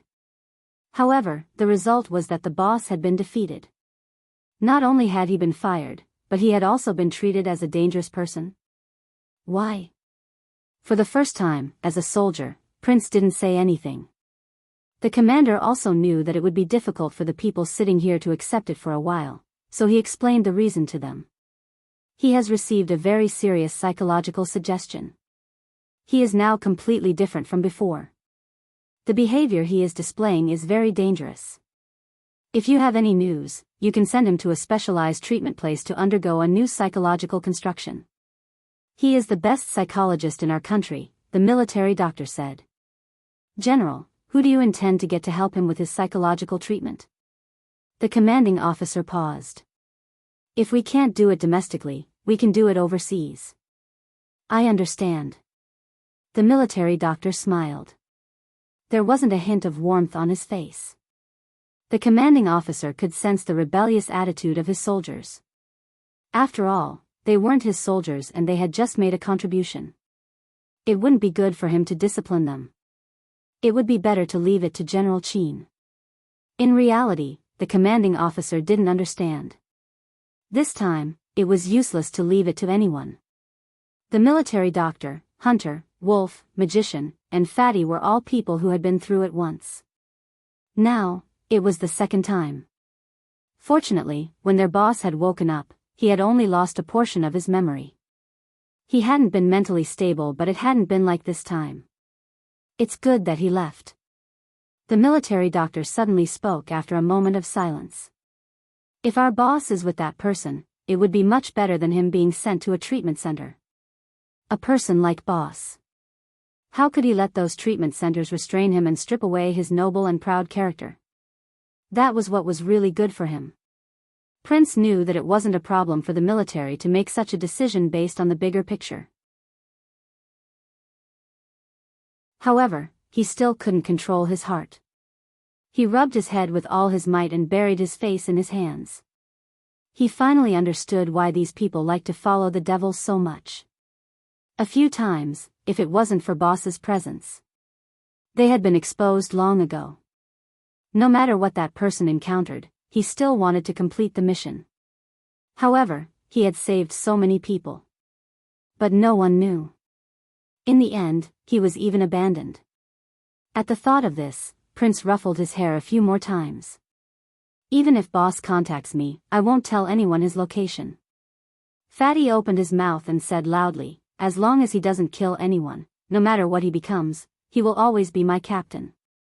He will always be you. Of course, the commander heard this. He frowned and turned around, wanting to pay attention to his own words. The others were also looking at him, their eyes filled with stubbornness and determination. The commander had no choice but to submit a written report to the higher-ups. The plane flew higher and higher. Everyone who was rescued was properly placed in the cabin. The signal shielding tower was broken in the middle. As for the flower fields, they were burnt to a crisp. Kwang's forces had disappeared and he had sunk to the bottom of the lake. When the local farmers heard the news, they were filled with an indescribable joy. No one was willing to plant such things and no one wanted their child to be raised as a devil. The value of this operation couldn't be measured. It was so significant that it could reduce 80% of the drug trade at the border of China. Within 3 years, no one would dare to offend the border. They weren't just saving people, they were raising the prestige of the country. However, there was a small mistake at the end of the operation. During the firefight, Fan Jia hadn't appeared because she was at the engine room. When she saw the military plane appear in the sky, she knew it was a huge crisis. Hence, she didn't appear. She changed into a farmer's uniform and returned to the village with a group of locals. When she saw the large number of planes leaving, her lowered eyes were filled with venom. It was that person who had spoiled their plan again. Fan Jia hadn't expected Z to be that person. Everything was clear now. She was like a ghost that wouldn't go away. She would be able to find them no matter where they went. She was just one step away. Qin Mo would have been on their side completely. Fan Jia knew the hypnosis was completed. If she had dragged on for another 10 minutes, Qin Mo would have been used by her master. By then, they would be together. In order to keep Qin Mo, her master would definitely make her pretend to be his girlfriend, just like in the past. But all of this had been destroyed by that person. But, it didn't matter. The day before, when her master had this plan, he had already told her the code. As long as she found them there, she would be able to snatch Qin Mo back. After the hypnosis was activated, would Z still think that he would be the same as before? In this world, she was the only one who knew what that person wanted the most right now. Report. Speak. We haven't found a person called Fan Jia. Young Master Tang sat in the jeep. He paused while he was adjusting his sleeves, his gaze dimming. Tell Z that the person who impersonated her has escaped. Yes. A gust of wind blew. The sky was dyed black. She tried to send a message but realized that the communication signal had been cut. Fan Jia didn't catch it. This was a mistake in the mission. Although, this person was far from Kwang. But the more she was like this, the more careful she had to be. She was Kwang's student and to a certain extent, she definitely knew psychology. Her abilities might not be outstanding but there were many times when the thoughts in the dark were more difficult to deal with. There were too many people who used love as an excuse to harm others. They hid behind the internet and became thieves. There were too many of such people. There were so many that Fan Jia could make use of them. Otherwise, the incident in Jiang City wouldn't have happened. Not being able to contact Z was indeed troublesome. From his perspective, the scene just now was just a case of a cicada escaping its shell. That was indeed the case. However, Bojio met with a small problem. Even though the scene of you being intimate is beautiful, I have to remind you that there's only 5% of the fuel left. Little Blackie felt that it was too hard for him to be a car. Because the moment he said that, the devil turned towards him.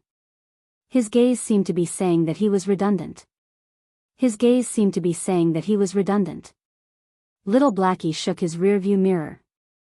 Didn't his master realize that the devil's presence was stronger than before? Especially that seemingly non-existent evil aura. After Bojio helped Qin Mo bandage his finger, she placed one hand on the seat and moved to the front. The fuel indicator kept flashing and the smart screen started to become unstable.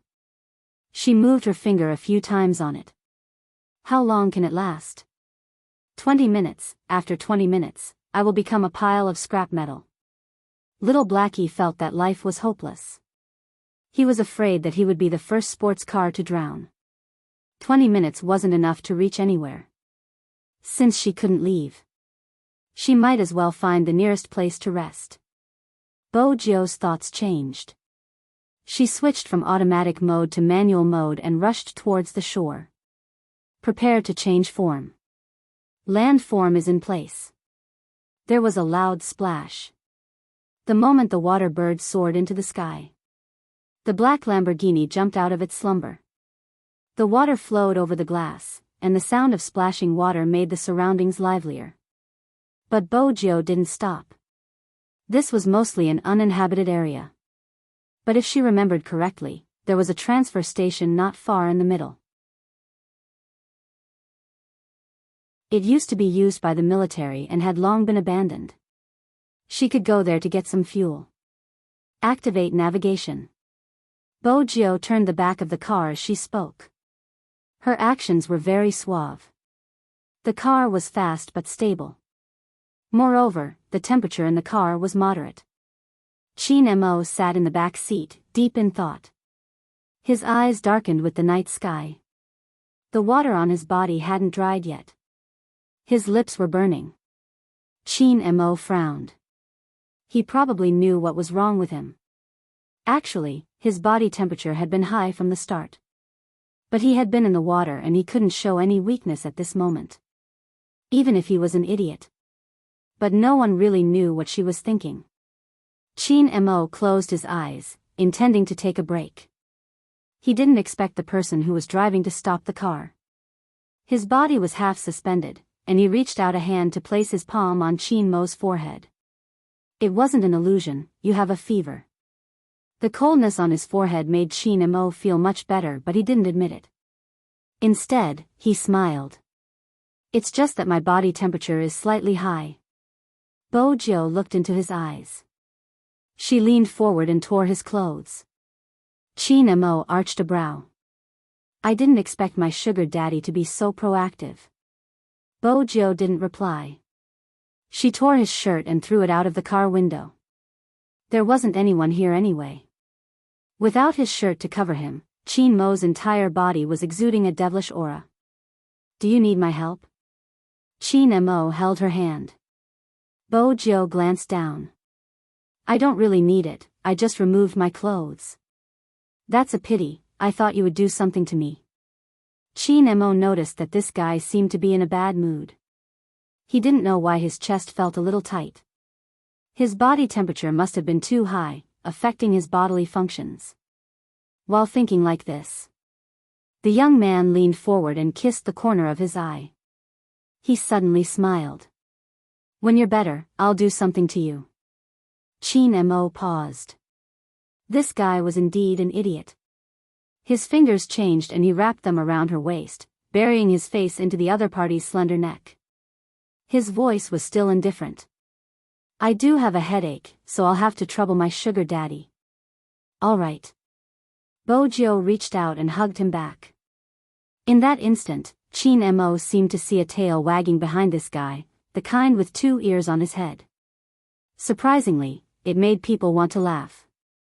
It was probably because the young man smelled good. Gradually, Chin Mo's eyelids closed and he sank into darkness. But even so, he did not let go of the poker cards in his hand. Bojio glanced at the back seat. The car sped up again. It was normal for him to distrust her. After losing their memories, everyone would immediately believe the words of others. Not to mention someone like the Almighty. Nothing was more important than him being by her side. Bojio swept a glance at the building outside. The building was well hidden. If it hadn't been for the special navigation system in the little black car, they wouldn't have been able to find such a place. After all, it was a military important place. Even if it was abandoned in the past, it would still be dangerous. It was a lawless area and they were most afraid of encountering other factions. Bojio was very careful. If it was her alone, she wouldn't be like this. But now that she had the Almighty with her, she had to drive to a place with some living conditions. Master, I can only last until here. Little Blackie's voice had never been this heavy. It was obvious that he couldn't keep up. Bojio patted the steering wheel and opened the car door. She walked in the darkness, her footsteps silent. In her hands were the poker cards she had taken from Chin Mo. Master, I can only last until here. Little Blackie's voice had never been this heavy. It was obvious that he couldn't keep up with the speed. Bojio patted the steering wheel and opened the car door. She walked in the darkness, her footsteps silent. In her hands were the poker cards she had taken from Chin Mo. It wasn't impossible. Many local forces would look for abandoned military bases. Fortunately, there wasn't anyone here. It was probably because of the low temperature.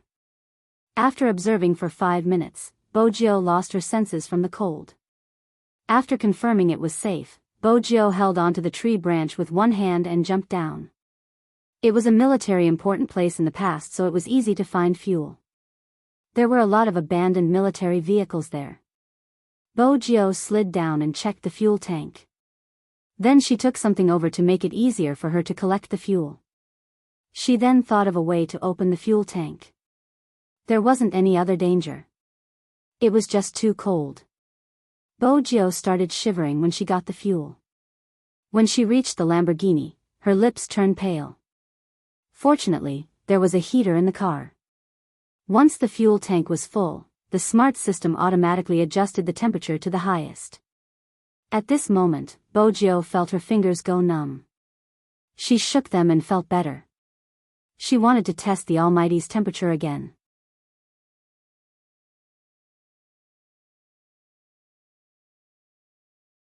Chapter 1266. In the meantime, Bojio connected to the internet. First, she used the navigation system to search for news in the country. Fortunately, it was a confidential mission. Hence, the Almighty's situation wasn't reported. Even the details of the mission were still classified as an S-grade secret. No one knew what had happened. But deep down, Bojio knew that the Almighty's family was different. With his current predicament, his family would definitely receive news. Many people assumed that. Once Chin Mo received news, he would definitely contact the operation team. They hadn't expected this.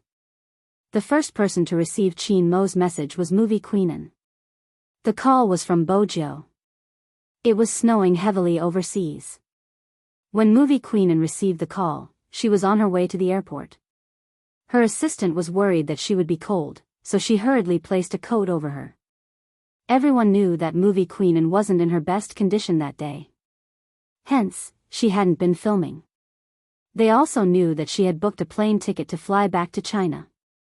Something seemed to have happened at home. It wasn't an exaggeration to describe Movie Queen Anne's current state. Her assistant had never seen this aristocratic young lady before. When had she ever been so upset? Even her eyes were red. Hello. Bojio could tell that she had been crying. She paused before saying, Auntie, it's me, Joe. Brother Amo is with me now. When Movie Queenan heard this, she stopped abruptly, her eyes bursting with joy. She couldn't help but cover her mouth. That's good, that's good. She couldn't stop saying those 3 words. Her raven black hair slid down her cheeks like silk, blocking her tears. Bojio was a little clumsy in front of an elder. Don't worry, I'll take good care of Brother Amo. I know, Joe, thank you. Movie Queenan controlled her emotions, sniffling. At this moment, she was like a young lady again. I've always been at ease leaving my cold little fellow in your hands. But tell me the truth, is he not in a good condition? A little. Bojio took a moment before deciding to be honest. He lost his memory. Movie Queenan was on the verge of collapsing. But she knew that from the moment her son had decided to carry out this mission. She knew what the consequences would be. Because of this, she hadn't picked up Mr. Chin's calls for many days. She knew the Chin family's burden. But she still felt sorry for her son. When he was young, her son was smarter than her. She even felt that he did not need her company at all. Because the Chin family's education seemed to be like this. But his son was very sensible. No matter how cold his personality was, he did not show any weakness when it came to protecting her. He remembered that he was only 5 years old at that time. She went to a dinner party and someone tried to force her to drink. At that time, Mr. Chin was not there. His small body stood in front of her like a little prince. "Sir, my mother doesn't drink. Besides, hasn't anyone taught you how to treat a lady?" He spoke in English and didn't make a fuss. With just a pair of eyes, he made a foreigner lose face. But she spent very little time with him. Mr. Chin arranged a lot of classes for him every day. His emotions were getting weaker and weaker, and he didn't even like to talk much. By the time she realized it and wanted to make up for it, it was already too late. Just like 3 years ago, she watched as he carried out a mission. Ever since then, he found it hard to fall asleep. It was as if a part of his heart had died along with that mission. Until Joe appeared. Even though movie queen and didn't come into contact with military matters, she knew the reason for her son's departure. Because his mental state was no longer suitable to stay in the military. She had heard everything that Mr. Chin had said in the study room. Her son had been hypnotized. Once it was touched, he would turn into another person. This person would definitely be extremely dangerous and become the most difficult criminal to deal with. Hence, he was no longer suitable to stay in the military. At that time, movie queen Anne's heart had really ached. As a mother, what exactly was wrong with her son? He had risked his life and ended up like this. She had expected this outcome when she went overseas this time. She had been afraid that no one would dare to approach him. Fortunately, Joe was there.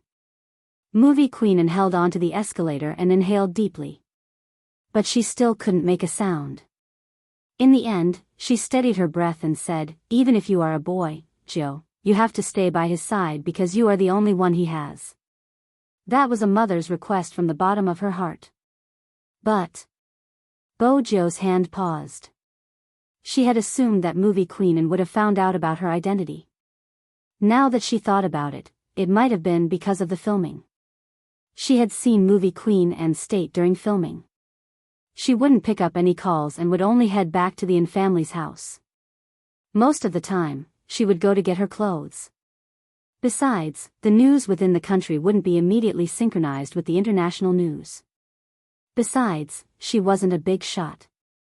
Bojo replied guiltily, "Actually, there is something that I have always wanted to tell Auntie Anne. You don't have to tell me, Auntie knows everything." Movie queen Anne smiled and wiped her tears. "Auntie knows that you have always liked each other. Sister, he and I have already discussed it. Once you enter university, the two of you will head to Switzerland to register your marriage. As for the child, you can get a surrogate. If you don't want a surrogate, you can adopt the child." But now, Mo has lost his memory. At the end, movie queen Anne's mood dropped. Bojo arched a brow. "You discussed it with my mom?" She agreed. Sister, he didn't agree at the start. Movie queen Anne acted like a child and started to take credit. After that, I recommended many movies and novels to her and introduced her to a few successful people in your circle. She started to understand and accept it. To be honest, I couldn't accept it at the start as well. It isn't because you aren't good, it's because this path is too difficult for you. But after some thought, what's so difficult about it? There are many outstanding people overseas like you. My little Ice doesn't seem to dote on you, but I know that only you can make him smile. No one else can. You don't have to worry about the future. Since Mo isn't in politics, I haven't wanted him to stay in the Chin family for a long time. Coincidentally, he will take my surname and you don't have to worry about his father. If he dares to object, I will prepare the divorce papers tomorrow." Adjutant Zhang listened to his wife's words and said quietly, "The chief won't agree." "I don't care if he agrees." Movie queen Anne exuded an elegant beauty even when she was angry. Bojo listened. She knew that movie queen Anne was suppressing her anger. She couldn't possibly cause the Almighty's mother to divorce his father. "Auntie Anne, listen to me." Bojo coughed lightly. "When I was young, my mother fought for a better life for me so that I wouldn't be bullied by that mistress. I was raised as a boy from a young age, from my actions to the way I dress. In reality, I'm a girl. Movie queen instilled. Her beautiful eyes widened in disbelief. W girl? Bojo braced herself and replied, yes. That. It was rare for movie queen to be at a loss. My little ice, Bojo coughed again. Brother Mo already knew. You said he already knew? Movie queen Anne's beautiful eyes widened. He never told me about it, he even hinted that your relationship would be difficult. He said that if I liked you, I should settle down with you as soon as possible. That way, I wouldn't have to ask Sister He for your hand in marriage when you found a girlfriend. This kid is really, even though he was her biological son, she didn't know whether to laugh or cry.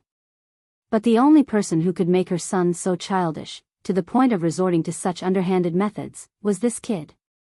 No, I was planning to let both of you wear suits on your wedding day, hence, I sent the measurements over.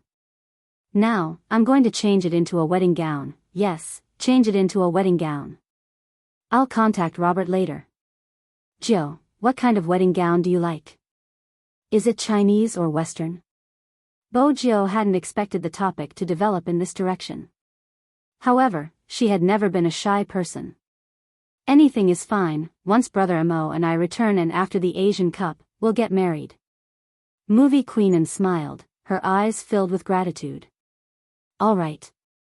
She was clear that no one would marry a dangerous person who had lost her memory without hesitation. Except for Joe.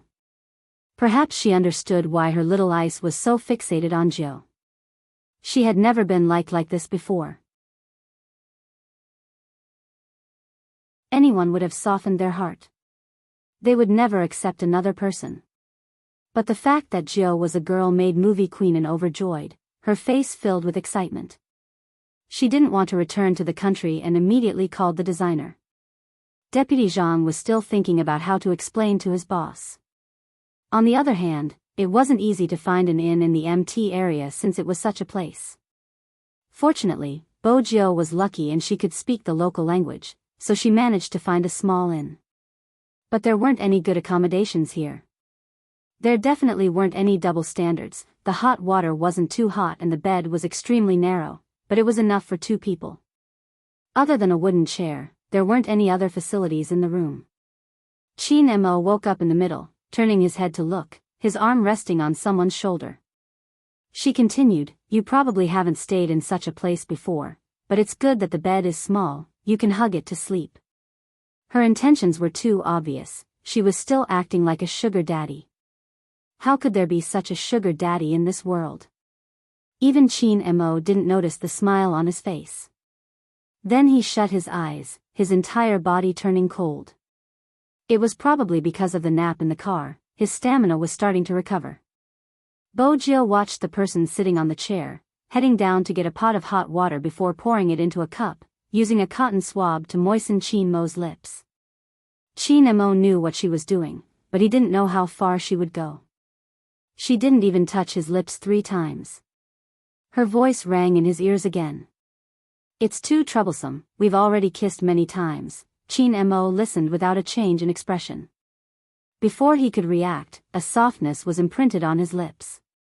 It was still as fragrant as ever, even the water that entered his mouth was slightly sweet. Chin Mo frowned, but in the end, he didn't push the person who was obviously taking advantage of him away. Isn't one mouthful too little? Bojo bent her back, her expression serious. Then she lowered her head.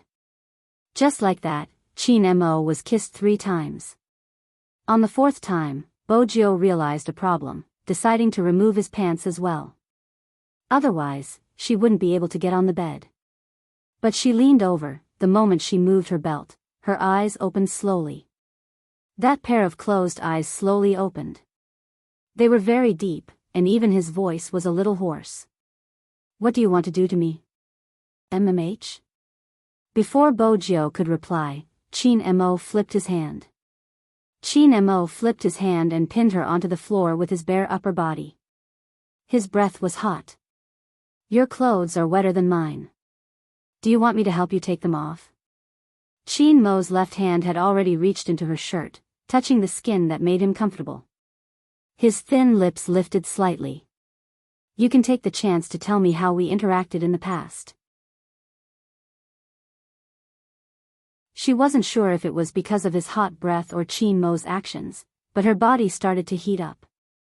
Color finally returned to her lips. Bojo felt that this was a good opportunity. She glanced up. You used to listen to me. Is that so? Chin Mo didn't stop, arching a brow. If I ask you to go east, you definitely wouldn't go west. You liked me a lot and thought of many ways to confess to me. Oh. Chin Mo paused, seemingly pondering over her words. Bojo reached out and hugged his neck, a smile on her face. Look at my face, brother Mo, you should know that there are many people chasing after me. That's why you often feel threatened and jealous. Do you think I've lost my mind after losing my memory, or is it because of the fever? Chin Mo lifted her chin slowly. Do you think I'll do what you just said? Bojo didn't seem embarrassed at all. Yes. Chin Mo looked at the girl who was asking for a yard after being given an inch. Suddenly, he placed the tip of her red ear between his lips and said evilly, if it's really like what you said, then I'm very proactive in bed. At this moment, Bojo realized where his hand was. Her body kept feeling hot. The current Almighty was really hard to deal with in certain aspects. The moment Bojo thought about it, she felt as though someone had bitten her neck. So, my sugar daddy, how do you like me to serve you? Chin Mo smiled, leaning forward to kiss the place he had bitten, a dangerous glint in his eyes.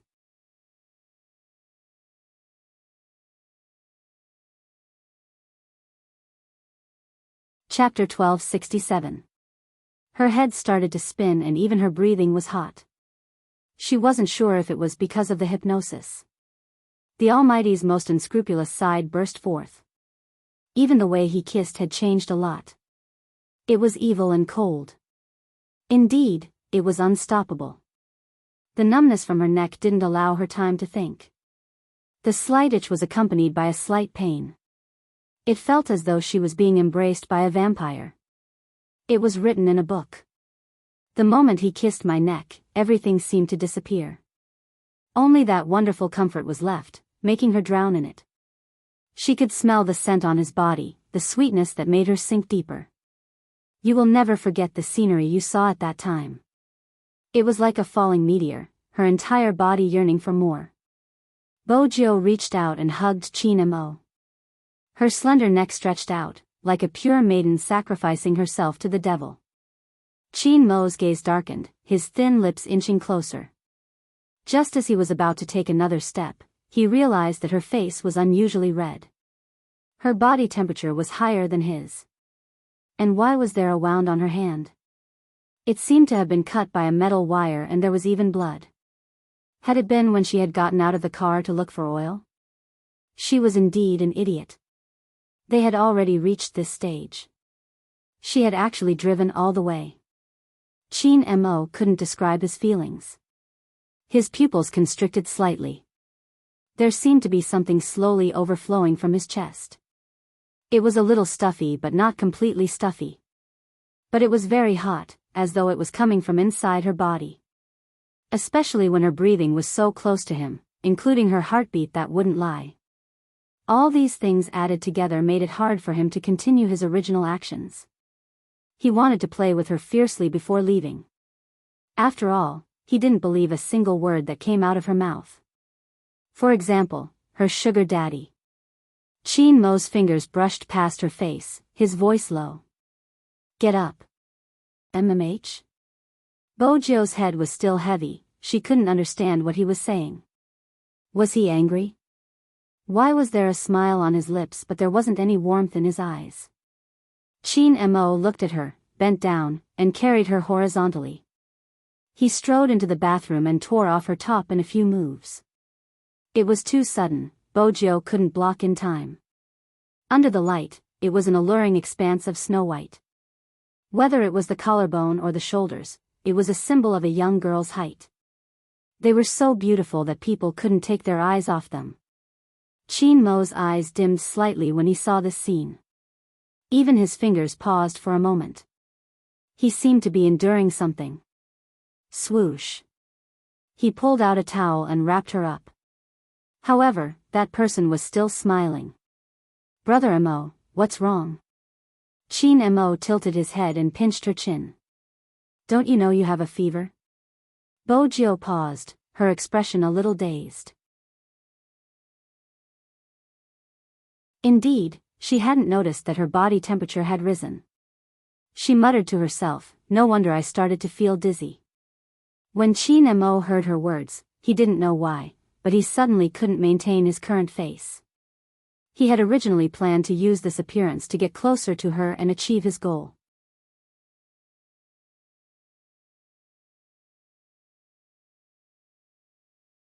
Chapter 1268. She was only concerned about the other person and didn't care about herself at all.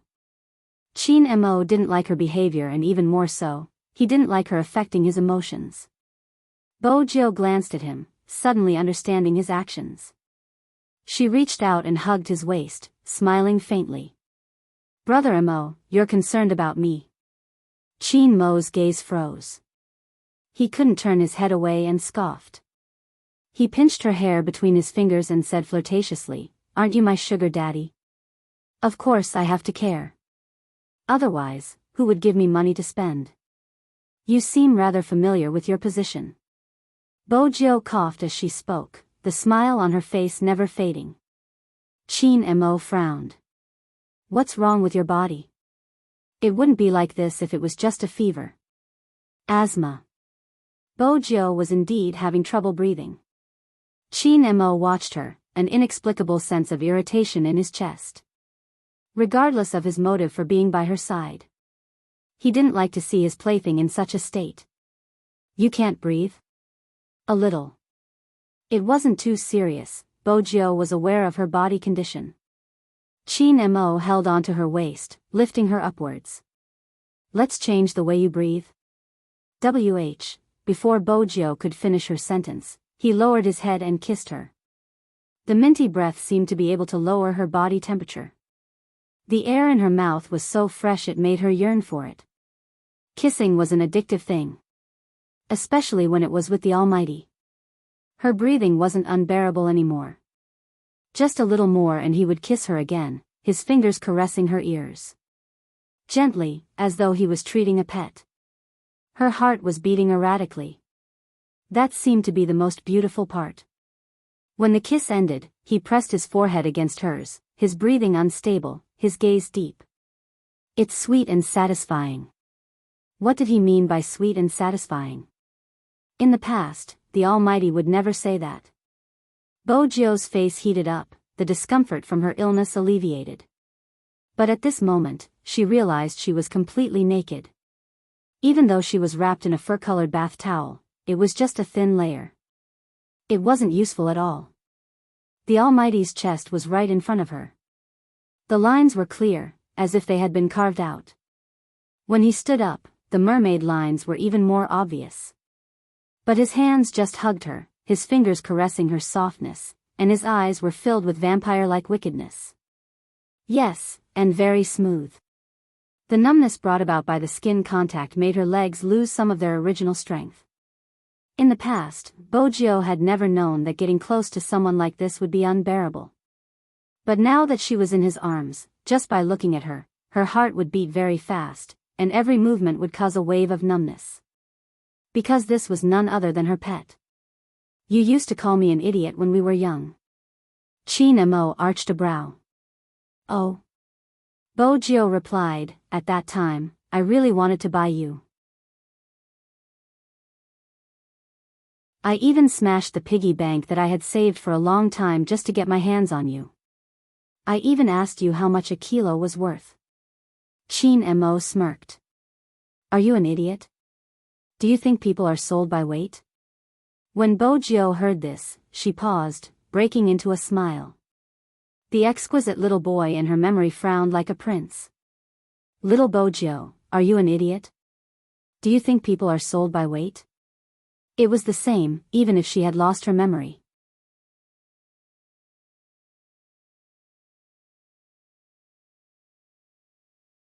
Chapter 1269. With that, Chin Mo's kiss landed on her neck again. Every kiss was slightly cold. Even after his body temperature had recovered, his skin was like a porcelain jade that melted in the touch. He pressed against her body without any distance, but he didn't take another step forward. The darkness in his eyes made him look more mischievous. Shall we sweat in another way? Bojo looked into his eyes, her consciousness fading. Her eyelashes trembled and the air she exhaled became hotter. Chin Mo's gaze deepened as he carried her. Wherever his fingers brushed past, Bojo couldn't help arching her back.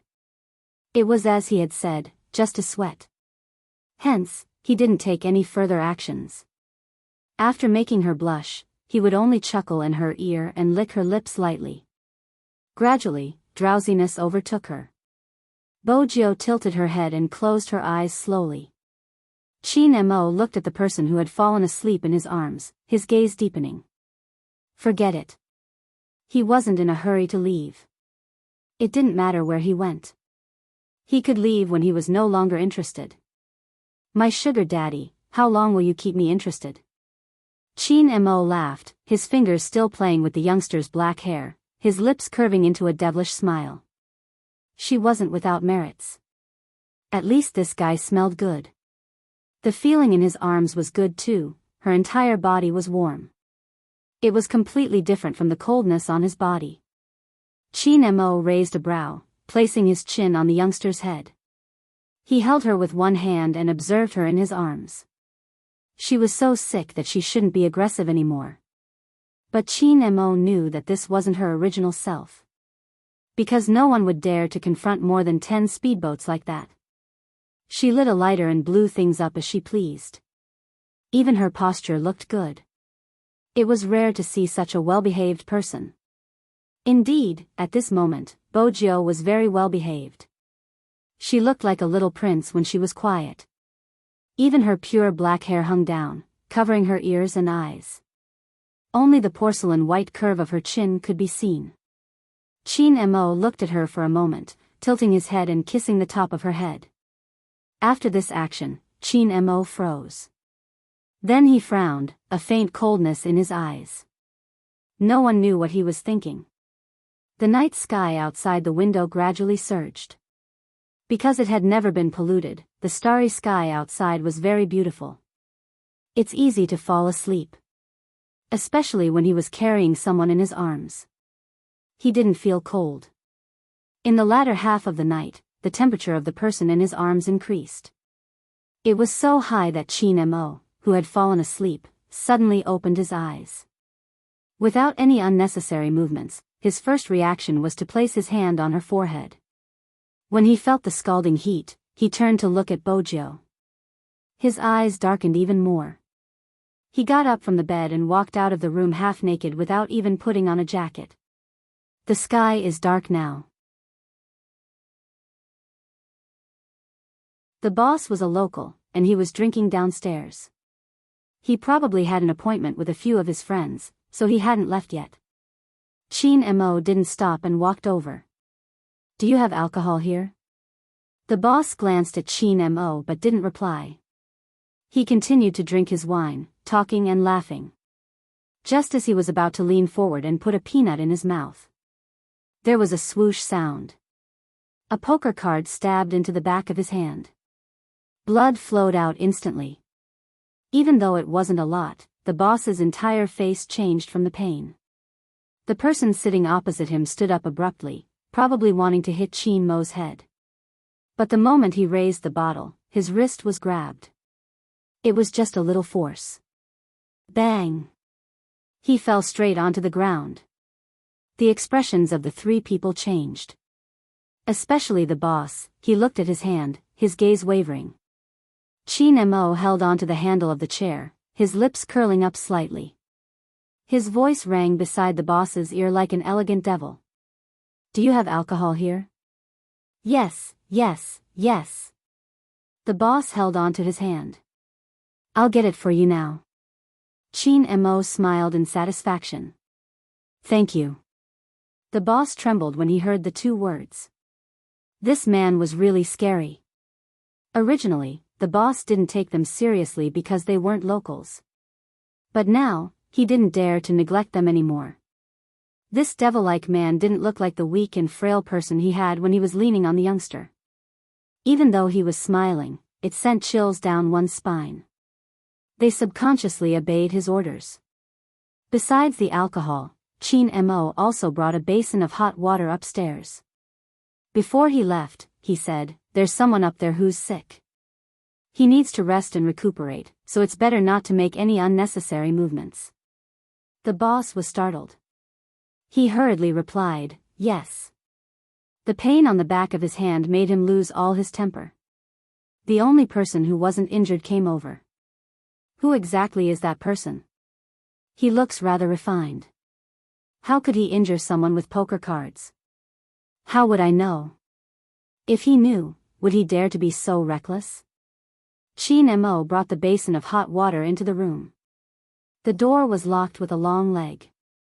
Indeed, even with his upper body bare, Chin Mo was different from others. The nobility around him didn't dissipate.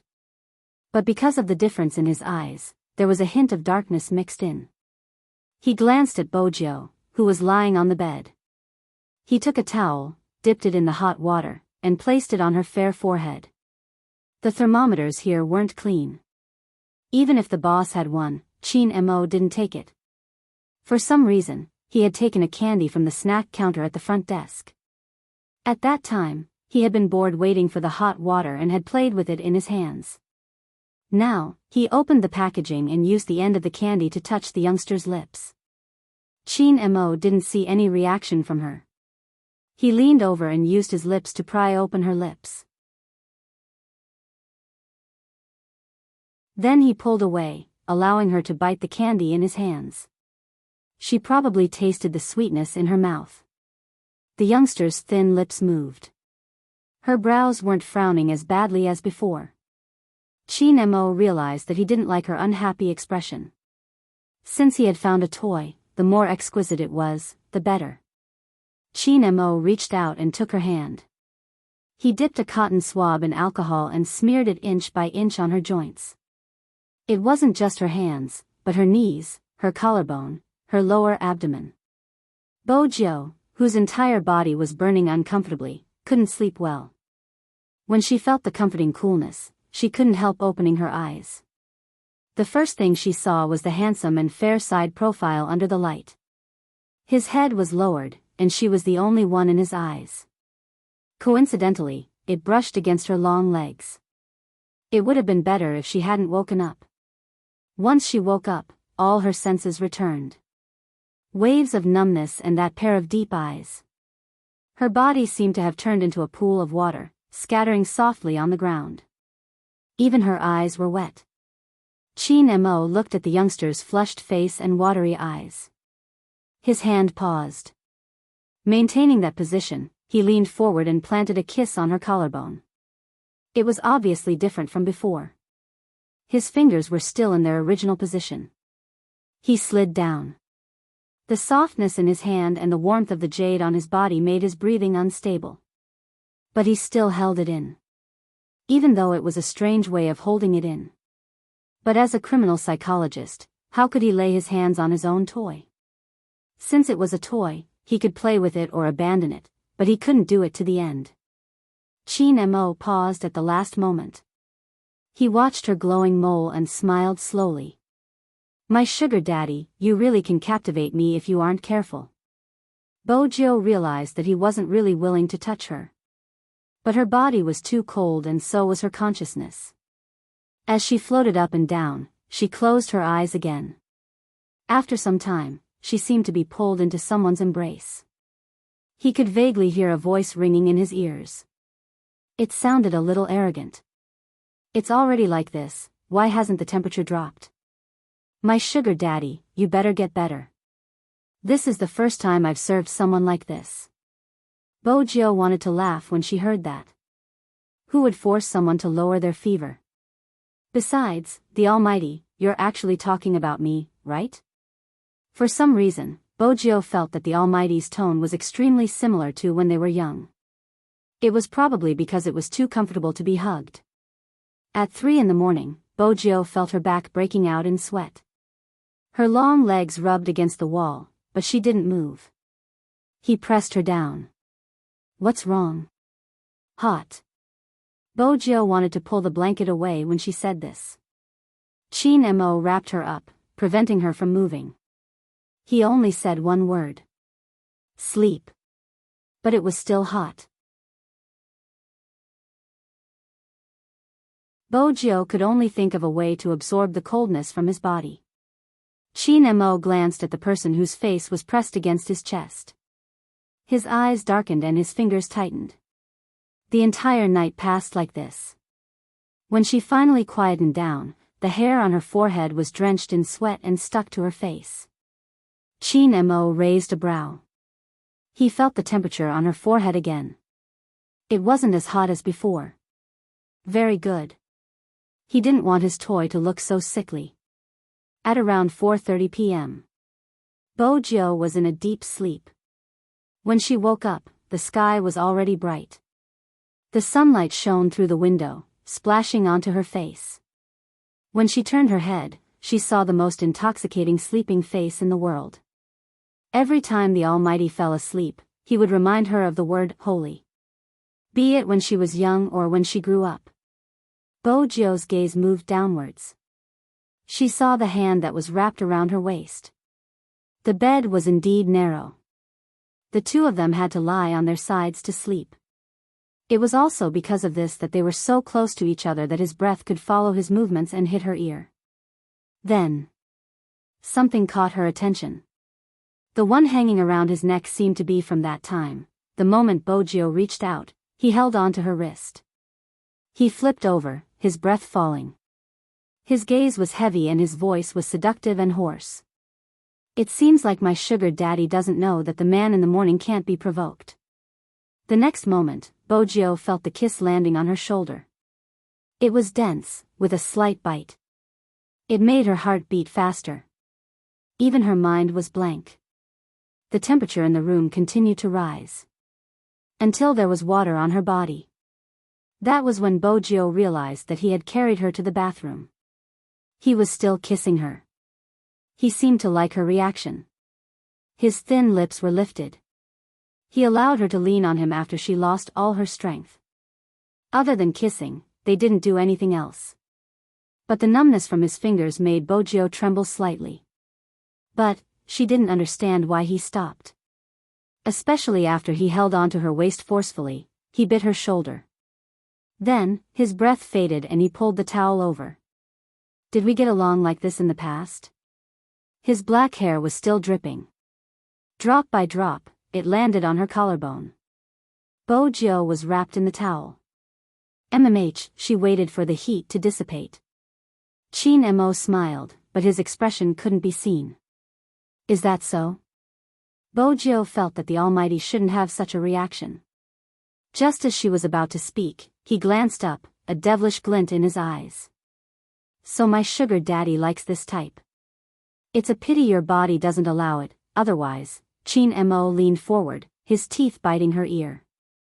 His breath was still hot, but there wasn't a hint of warmth in his eyes. You can do anything. Bojio remained silent. That was because there was a clear knock on the door. The soundproofing in such a place wasn't good. Even with two doors separating them, the sound could still be heard. It was the boss. Breakfast is ready. If the two guests are awake, please come to the door to get it. Bojio arched a brow. Breakfast is provided in such a place? It wasn't her first time staying in such an inn. It was good enough that there was hot water. Why was there breakfast now? And the boss was here to deliver it? The naive Jill wouldn't have guessed that the boss had been frightened by the Almighty last night. Breakfast aside, the Manchu Han Imperial feast would probably be brought over. I'll go get it. Swoosh. Chin Mo opened the bathroom door, tossing 2 sets of clothes in before putting on a pair of black trousers. He looked especially handsome when he did all of this. Clean and cold. Compared to the Chin Mo of the past, he was indeed different. The moment he opened the door, the boss froze. The owner outside the door suddenly stiffened, and the hand holding the wooden plate trembled. The boss admitted that he had never seen such a handsome man, especially when his black hair was dripping with water.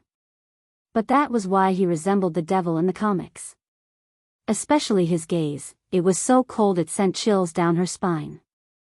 The man seemed to be in a bad mood. It couldn't be. Could it be that he was stabbed again like last night? You can leave now. When there weren't any toys around, Chin Mo didn't care about his murderous aura. The boss trembled. Without another word, he passed the tray to the man and fled the scene. Now, he couldn't help but admire the youngster who had helped the man into the inn last night. Speaking of which, it was that young man who had given him the illusion that his friend's body was extremely weak and that he would feel pain if anything bumped into him. That was why the boss had thought that he was a noble vase. How was he a vase? He was clearly a devil.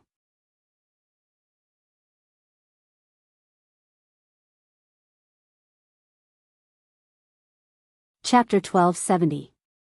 The breakfast was surprisingly sumptuous. The bread, fruits, and milk were all fresh.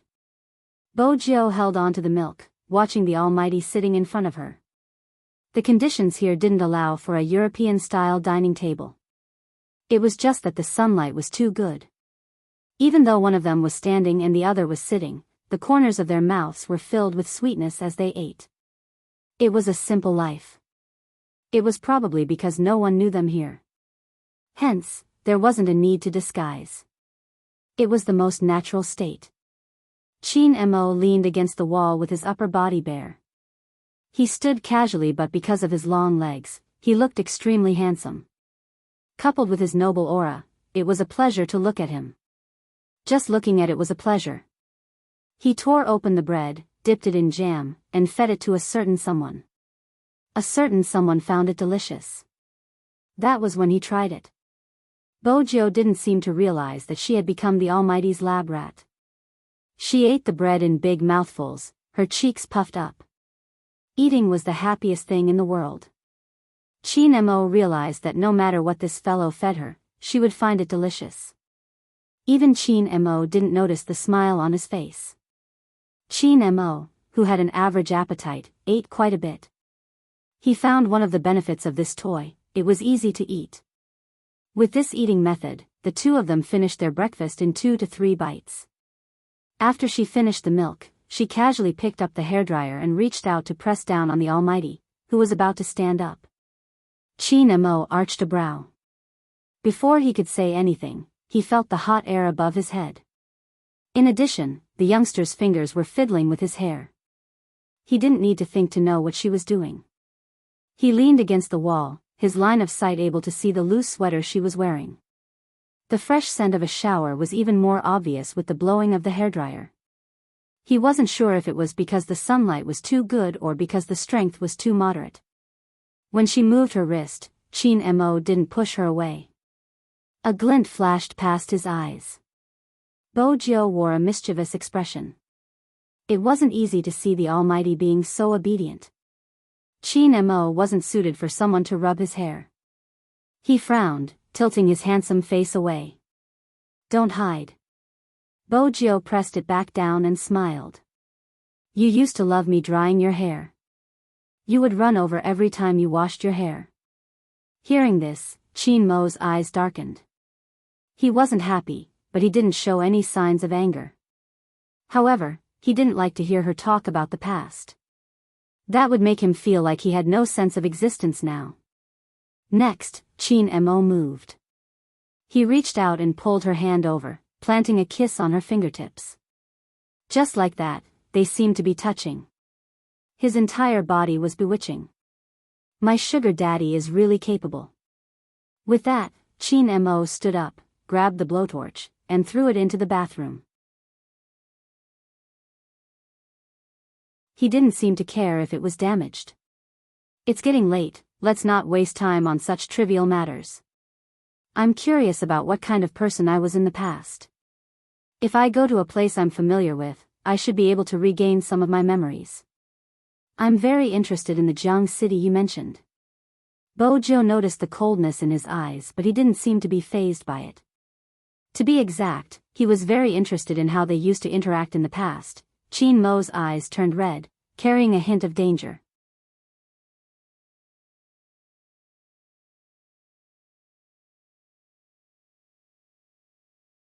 Chapter 1271. Bo Jiu noticed the change in the Almighty's attitude. From his resistance to the mention of it, there had never been any warmth in his gaze.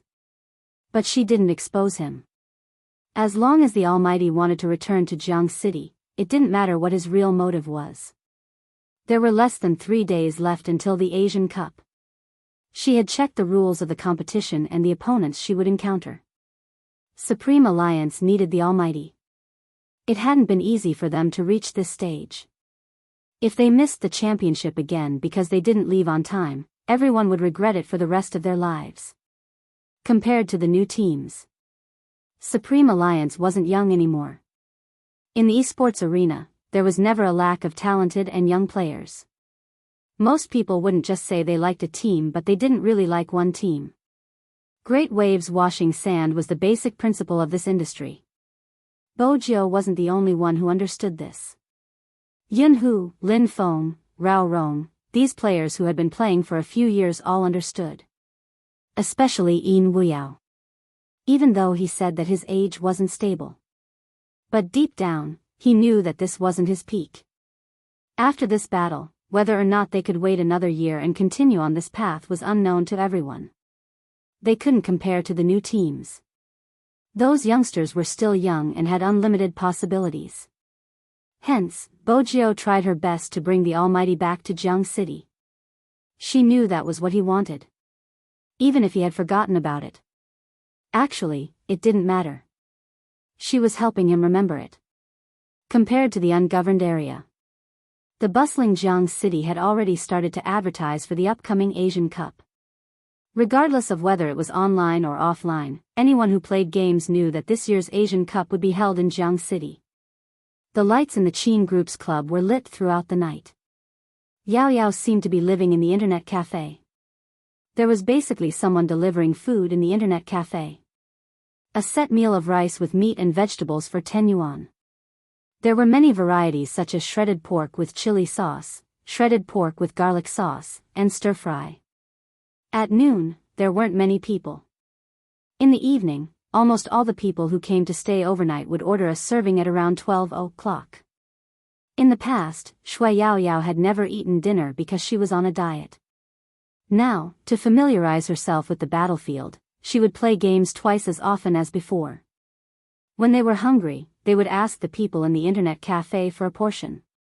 Now, Shui Yao Yao had gained some fame. She also had fans on the internet. Yin Wuyao had specially prepared a hat for her. Feng Shang was sitting next to her, wearing the same baseball cap. Coco also wanted to come over for a free meal. Facing the mirror, he began to arm himself. After she was armed, she crept downstairs and silently walked past a dozen female fans waiting downstairs. She smiled so much that her eyes were curved. She took out her phone and sent a voice message to Yin Wuyao. "Uncle, I'm telling you, I was very successful this time. No one recognized me. Wait for me, I'll be there in a while." Yin Wuyao had a cigarette in his mouth. After listening to the voice message, he lifted his head slightly and didn't reply. No matter how Coco armed himself, he would be recognized. Unfortunately, Coco wasn't aware of this problem. He was very excited and looked like a cat-like teenager.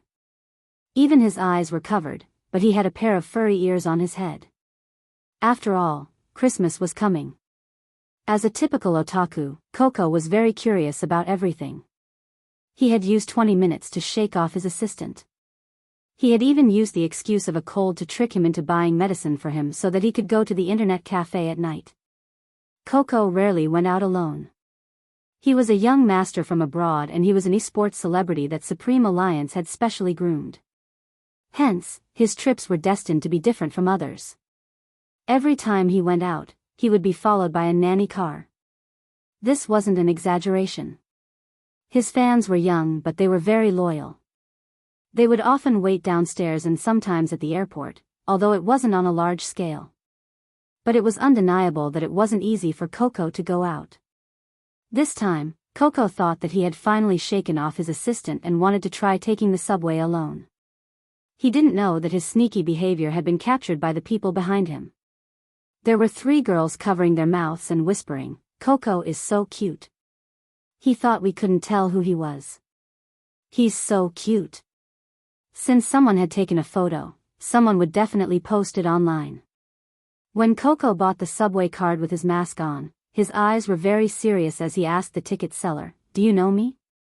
Then, he successfully got a subtle look from the ticket seller, asking him if he had some kind of mental illness. Coco wasn't angry. Instead, he was very satisfied. Look, everything was fine. He could go out by himself. However, the next second, his phone rang. His phone rang. It was Phone E. Coco was shocked. He looked around before picking up the call, pretending to be calm. "Hello, what's up?" "I'm playing games to train my hand speed. If there's nothing important, I'll hang up first." "Playing games? Training your hand speed?" Phone E laughed. "Why don't you explain to me how you train your hand speed by playing games in the subway?" Coco froze. He told himself that Fox Phone couldn't possibly know where he was. He must be trying to bomb him. "Cough, what are you saying?" "I can't hear you. The game is dying." Phone E heard this and placed his pen down slowly. He looked at the tablet that the assistant brought over. The photo on it was very eye-catching. "The cat ears on your head look good. F***ck. Coco took off his mask and was a little annoyed. "How did you know?" Phone E gestured to the assistant before saying, "It's all thanks to your huge number of fans. There should be a few behind you now and there will be more in the future. It's best that you leave before anyone can react.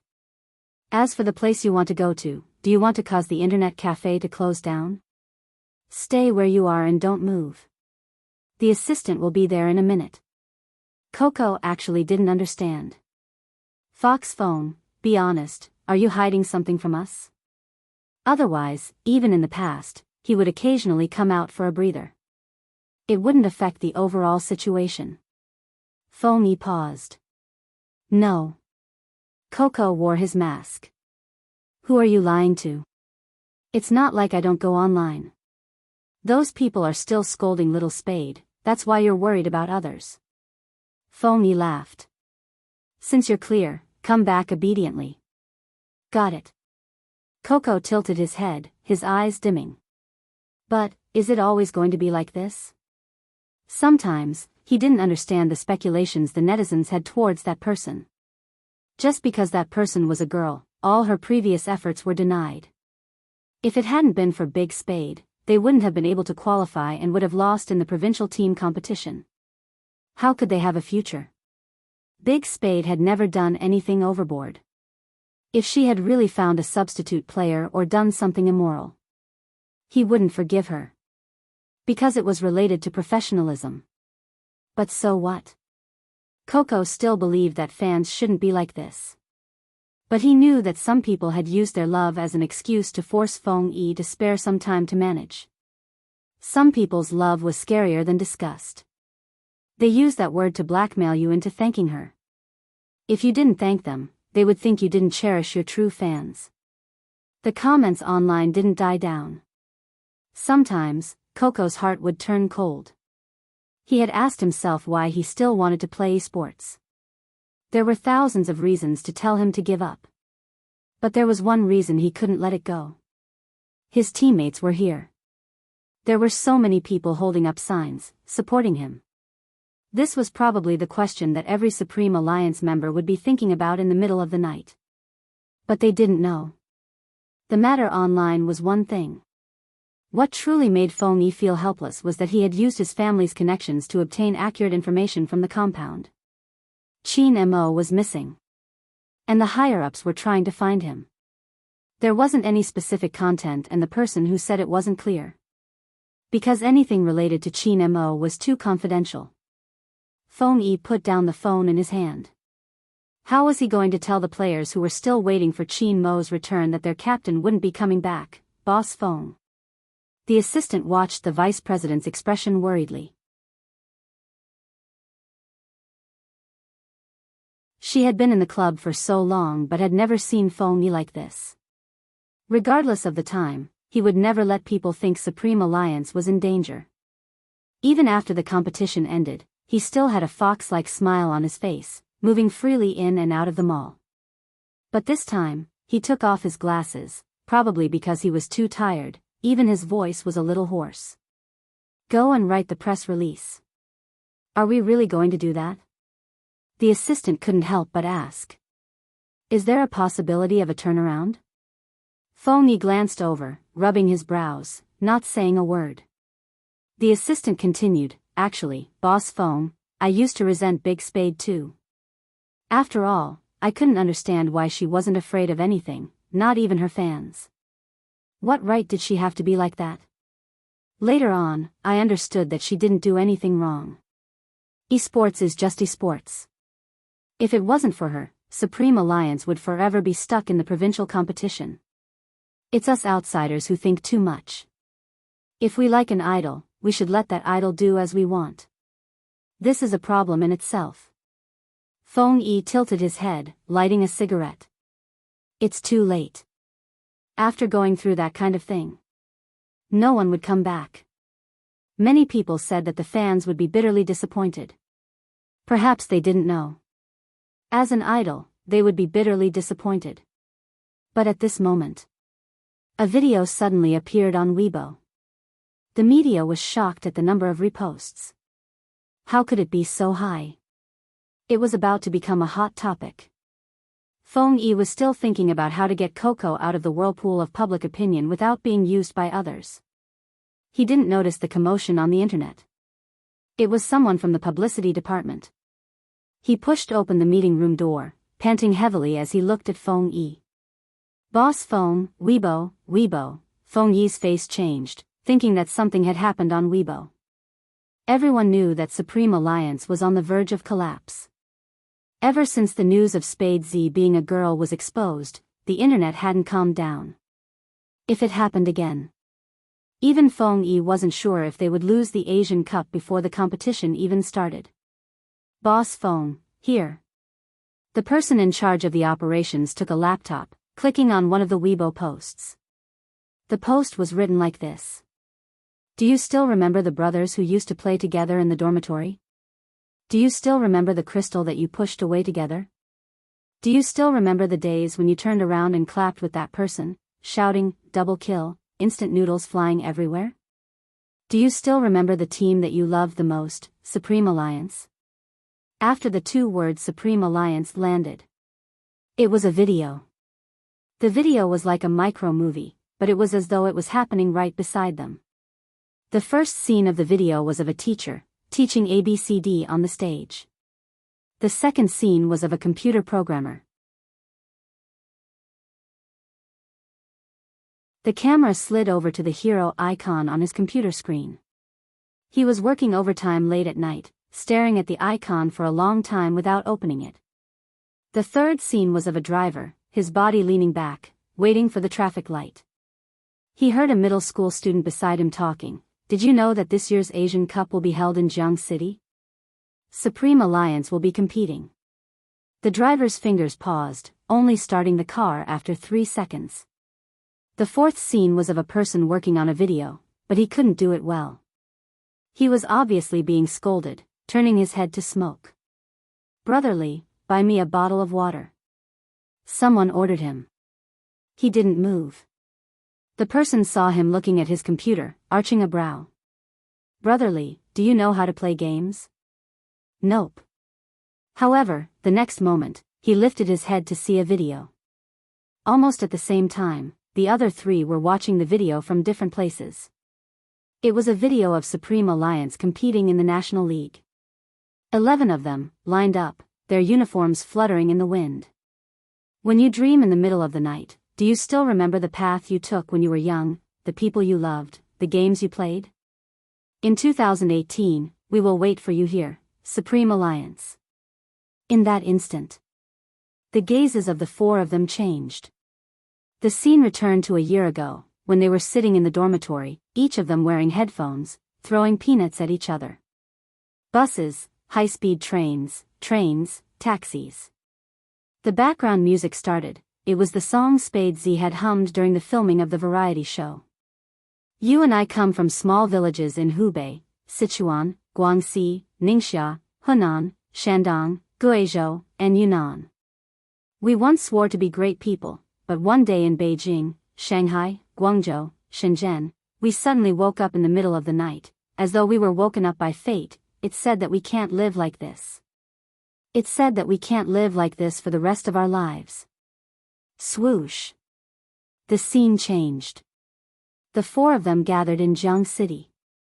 After hugging, they sat in the internet cafe, just like in school. They wore their headphones and the special effects of burning blood started playing. We're here, the real Supreme Alliance. Where are you? The real Supreme Alliance? Feng Yi paused. Even the people from the publicity department had tears in their eyes as they watched from behind. Without Spade Z, how could the Supreme Alliance be considered the real Supreme Alliance? What shocked them was that the video wasn't over. It was followed by a 5-second interview. I'm from Jiangxi, Big Spade, where are you? Reporting from Shandong, I'm here to watch the competition. It doesn't matter if you're a man or a woman, Supreme Alliance is complete with Almighty Z. I'm in Hangzhou. The first time I heard about Spade Z, I found her extremely handsome. The FC King of Zone C, she doesn't say a word when she's playing, she's so cool. As long as we follow behind her, we can win. Is it time? It's a pity, Almighty Z, I miss you so much. Almighty Z, I miss you so much. It was just a few words, but they came from all over the world. Yes, it wasn't just China. There were people of other colors too. Every time a city's name flashed across the video, it was a shocking sight. In the end, there was only one sentence. Supreme Alliance will be waiting for your return. The operations manager was a lady after all, she couldn't help but cry. Feng Yi stood there, dressed in a well-ironed suit. When he turned back, he saw the names of the team members. One after another, the names were filled, leaving only the assassin spot. Feng Yi inhaled deeply. Contact the committee and report Spade Z's name. But what if she can't make it back in time? The operations manager sniffled. Feng Yi didn't shift his gaze. She has to appear on the list at the very least. All right. The operations manager knew how much pressure the team would face if she reported her name. The netizens wouldn't let up on Spade Z's cross-dressing scandal. If they lost, Supreme Alliance would be doomed. But what could they do? Who hadn't been young and capricious before? The phone in the club was about to explode with calls. Many people suspected that it was Feng Yi's method since he was good at creating hype. But later on, people realized it wasn't anyone's doing. Those reposts, those comments, those voices on the official platform. If you had the heart, please take a look. What kind of expectations did a true fan have? If you really liked him, don't do anything he didn't like. If you really liked someone, stay closer to his competition and away from his private life. If you really liked this team, you just hoped to take one more look at them, to be able to stay together, even if it was just one more competition. They knew that in less than a year, these people would gradually retire. Perhaps many years later, they would become people they didn't even know. For work, for business, for socializing, they were always in a hurry. But even if one day, they could still remember their current feelings, that would be enough. Many people had forgotten something. Esports wasn't the entertainment industry. They might have looked at the face and appearance. But there was a group of people who truly loved it, that was how cohesive they were. In the end, the producer of the video was found out. He was a fan. That's right, a fan. It was a real person, one of the 4 people in the video. The twisted girls on the internet would probably never understand how much courage Supreme Alliance could bring to some people. And this courage was best described from a man's perspective.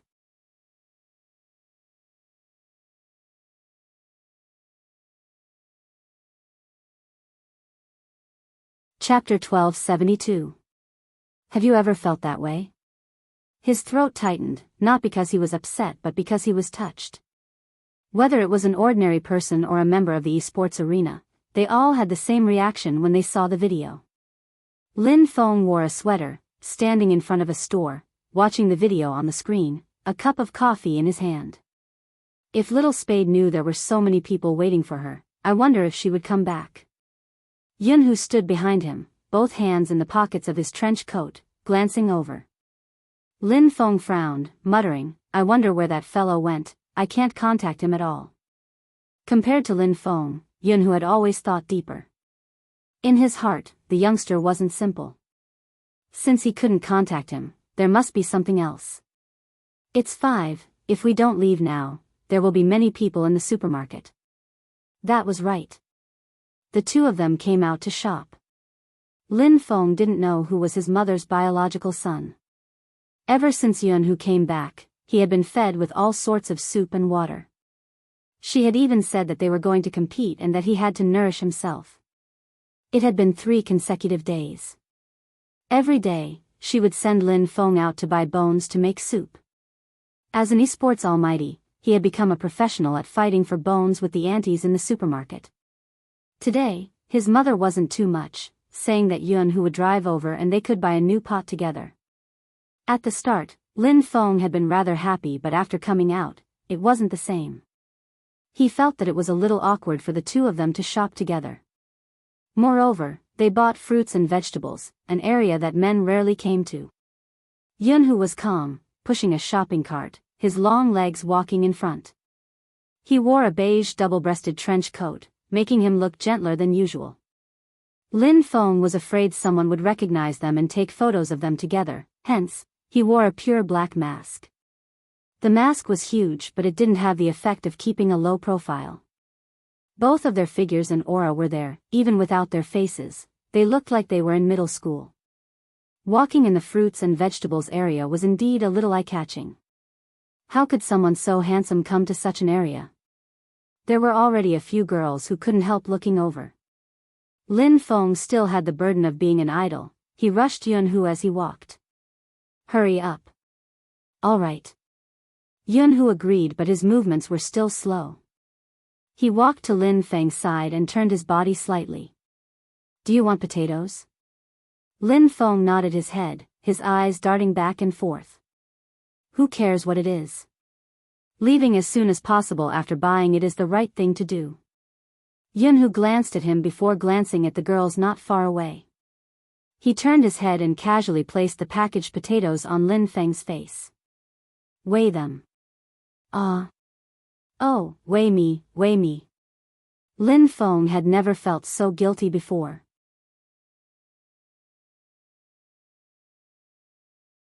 The topic of two people shopping in the supermarket was really sensitive. Yunhu watched his actions, his gaze deepening. When he returned, he lowered his head and asked, Do you want some oranges? Lin Feng also realized that this kind of whispering was too intimate. His face was a little uncomfortable from the other person's breath. He moved his body to the left and said, You can buy whatever you want. Then take a few.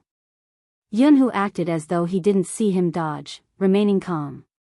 Even Lin Feng found it strange. After all, in his impression, Yunhu didn't seem like someone who would shop in a supermarket.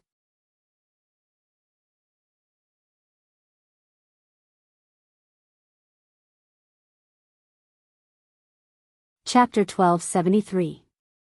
Yunhu was indeed different now.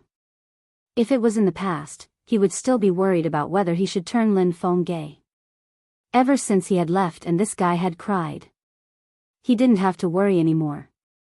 Instead of thinking about whether to turn him gay, it was better to think about how to turn him gay. Yunhu glanced sideways, glancing at the masked man beside him. Since they had already come this far, he couldn't retreat to the position of a good brother. He might as well take the initiative. Lin Feng didn't know what Yunhu was thinking. He glanced at the things in the cart. We're almost done. Shall we go? Let's go to the snacks area. Yun, who was pushing the shopping cart. Their movements were completely under his control. Lin Feng glanced at the girls again. Didn't you never eat snacks? My taste has changed recently, Yun, who replied casually. This is your favorite brand of chips, right? What flavor is good? When Lin Feng turned his head again, he saw Yun, who holding the snacks he usually ate. Barbecue flavor. Since he had already taken it, he might as well take a few more bags. Lin Feng thought about it and reached out his hand. Just then, he heard the sound of a phone photo. It was the two girls from before. Lin Feng's movements froze mainly because of his posture. Yun, who stood motionless in front of the snacks rack. Lin Feng reached out his hand to support his back. He looked as though he was about to push him against the wall. This was a huge misunderstanding. Lin Feng turned, wanting to chase after them and get the girl to delete the photo. Yun, who grabbed his wrist, his voice calm. You want everyone here to know that you are Lin Feng. They probably just took a photo casually. They don't know who you and I are. When Lin Feng heard this, he glanced over again. The two girls didn't ask for their autographs and didn't continue taking photos. They seemed to have taken the photo because they saw the two of them shopping in the supermarket. The girls also realized that their actions just now were probably not very polite. When they saw the handsome man wearing a mask looking at them, they were startled. They decided to walk over and admit their mistake. I'm sorry, I took a photo because you are so lovey-dovey. The girl took out her phone. I'll delete it now. Lin Feng was speechless. Too loving, too loving. Yun, who pushed the cart with one hand and held on to a certain someone with the other. His thin lips curved upwards. It's okay. As expected, I didn't guess wrong. It's rare to see two boys shopping and cooking together in the supermarket. As expected, only a couple would do that. The girl smiled happily. Lin Feng.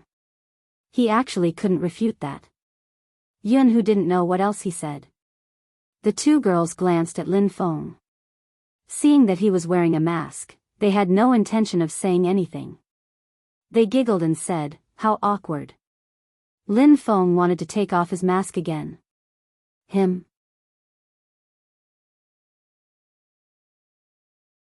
Yun, who seemed to have seen through his thoughts and lowered his voice. Be careful of fans. Lin Feng's throat kept repeating the word F***ck until the man left. Actually, he knew that he couldn't blame the two girls. The Empress Dowager was the real culprit. Why didn't she consider that two boys would be awkward when shopping in the supermarket? And why do you buy so many things? Yun, who didn't have any intention of leaving.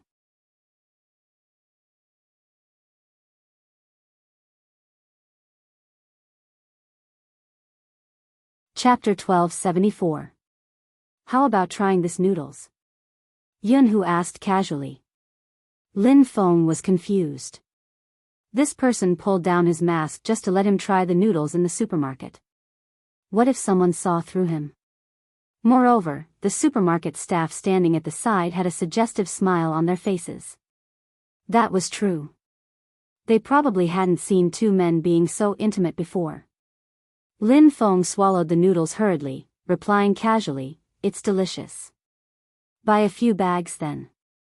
It can be a midnight snack at the club.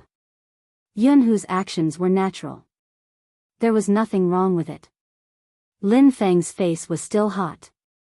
The warmth made him want to leave quickly. Let's go once you're done. If they stayed any longer, they would probably become a couple in the eyes of others. Who had a boyfriend? Even though his phone hadn't been ringing for the past 2 days. It was probably because the training mission was too heavy and he didn't have time to contact him.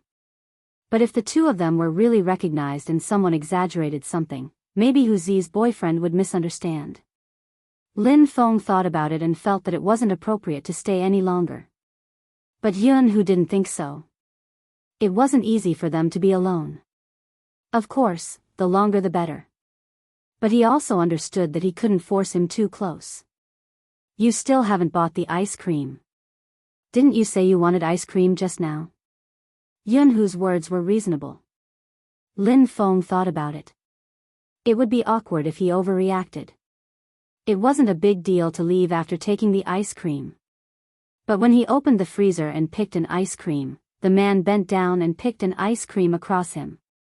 Is this a new product from China? Lin Feng replied, his mind drifting.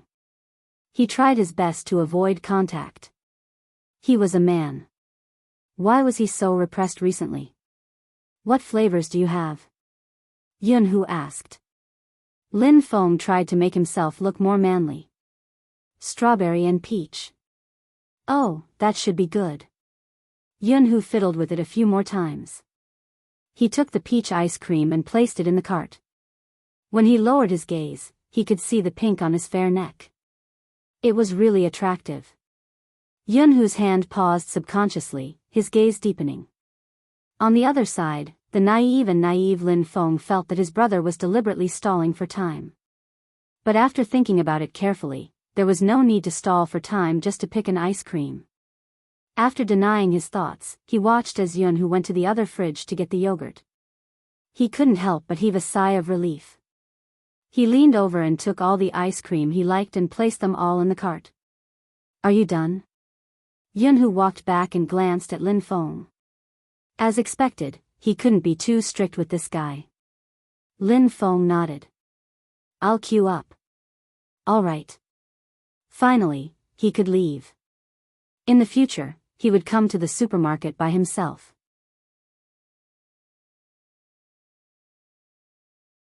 Lin Feng thought about it and decided to find a place near the cashier to wait for Yunhu to settle the bill. Unfortunately, he was standing in the most awkward position. People who frequented supermarkets all knew the layout of supermarkets. Condoms were usually placed near the cashier, and they were arranged very beautifully. They were packaged in various colors, and they even looked like candies and chocolates.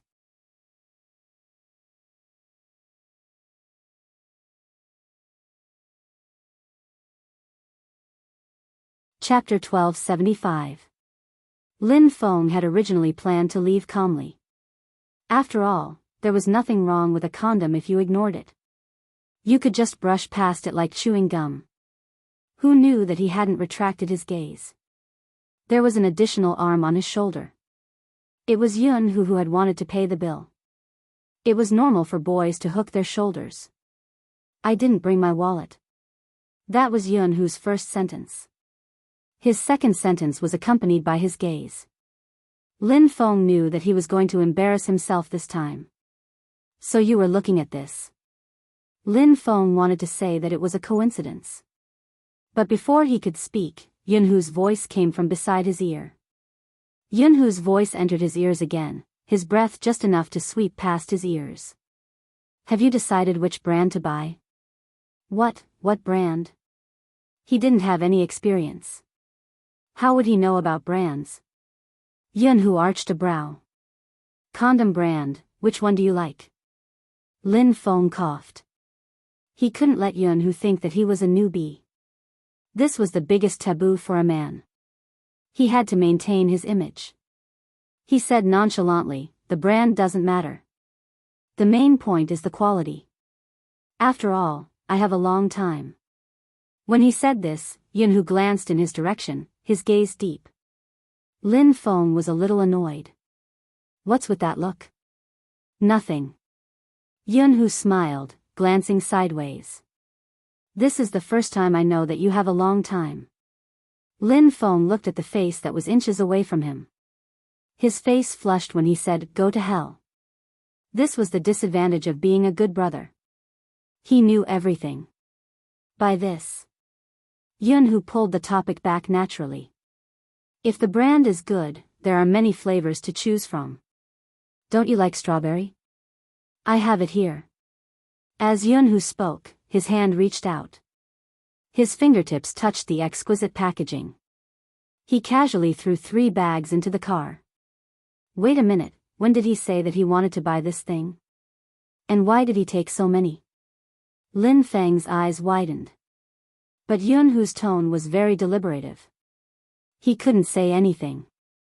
After all, he was the one who stood here first. However, Lin Feng felt that something was strange. When he raised his head, he saw a few girls sneaking glances in their direction. They covered their mouths with a suggestive look on their faces. There was obvious excitement on their faces, and he could vaguely hear them saying, "Not only are you buying groceries together, but you're also buying condoms together. Are you guys living together? Did you guys hear that?" The attacker said that the submissive liked strawberry flavor. Strawberry, strawberry. What at Sundra? Lin Feng, he finally knew what was wrong. Why did he have to stand here with Hu Zi for such a long time, even discussing the taste of this thing? Not to mention these girls, even if he saw two men buying condoms together, he would also think in that direction. He really couldn't explain himself even if he jumped into the Yellow River. But since he had already taken it, he couldn't just put it back. Forget it, quickly pay the bill.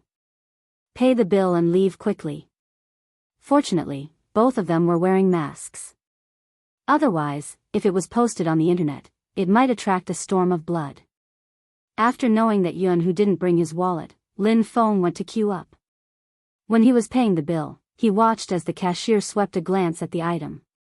Lin Feng's gaze was clearly wavering.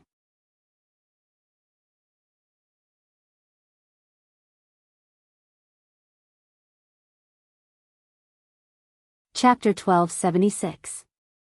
No matter how he looked at it, he didn't seem like he had any experience. Yun Hu could still remember how he felt when this person went on a date with the girl who had given him the love letter and didn't return until the next day. At that time, he didn't have a driver's license and couldn't drive the family car. He had asked the driver to bring him everywhere to look for this person. In the end, he hadn't found him.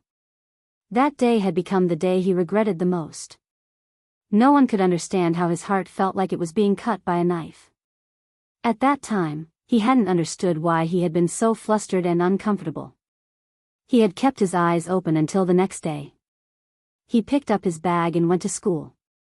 When he saw that person chatting happily in class, someone asked him what he had done with the class bell next door. He grabbed a book and threw it over, scolding jokingly, "Don't ask, I have a temper too." Only he could see that person's face was a little red when he said this. That day, he hadn't spoken to him. He had been afraid that he would explode the moment he spoke.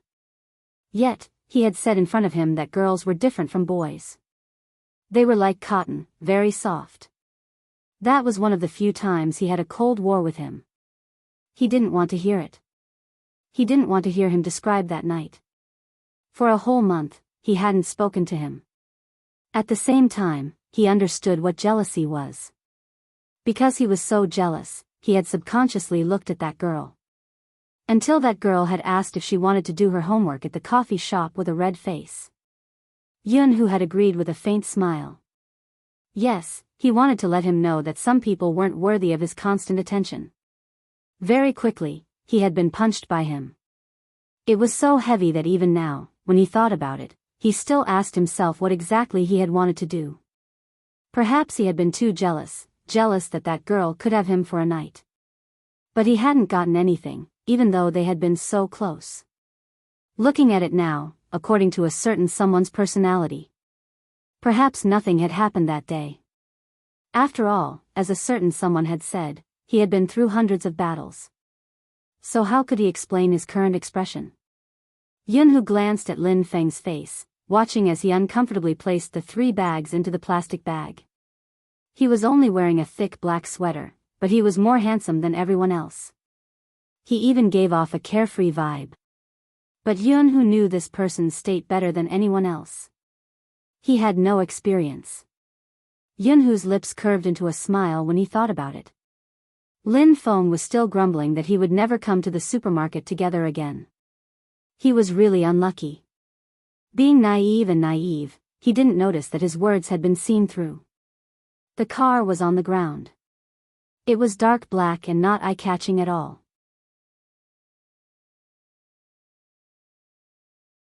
But those who were familiar with cars knew that ordinary families couldn't afford to use a Cayenne as a means of transportation. Lin Feng was already used to it. After all, he knew how the Yun family was like. Yunhu tilted his head and spoke on WeChat. The person who sent the message was none other than Mother Lin. Yeah, Lin Feng and I finished shopping and we're just about to head back. I think there will be a little traffic jam at this time. After reporting the progress, Yunhu placed his phone at the side. After glancing at Lin Feng, he suddenly leaned forward.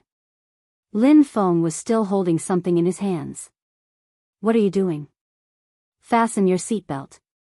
Yunhu's attitude was natural. Lin Feng was extremely uncomfortable. He was too close. I'll fasten it myself. Yunhu didn't force him. After retracting his hand, he asked casually, who are you going to use those things with? Don't you have a girlfriend yet? Lin Feng choked and laughed dryly. Who said I don't have one? Why? Are you pretending to have one? Yunhu turned the steering wheel with one hand and smiled. When we just left, you told Auntie Lin to prepare for the competition seriously and not consider personal matters. Did you forget it so quickly? When Lin Feng heard this, he knew he couldn't fool him anymore. He tilted his head and lit a cigarette. He was really rascally. Can't I keep it for storage? Of course. Yunhu took the opportunity to light a cigarette while waiting for the red light. His gaze deepened. It's convenient. Convenient? What was convenient? Lin Feng was puzzled by what he heard. He felt that Yunhu was hinting at something. There's no need for me to buy it. Yunhu blew out a smoke ring. He seemed to be very close to him. Lin Feng completely misunderstood Yunhu. He thought about his boyfriend. If you need it, you can take it away now. Yunhu glanced at him. Do you want to use it now? No.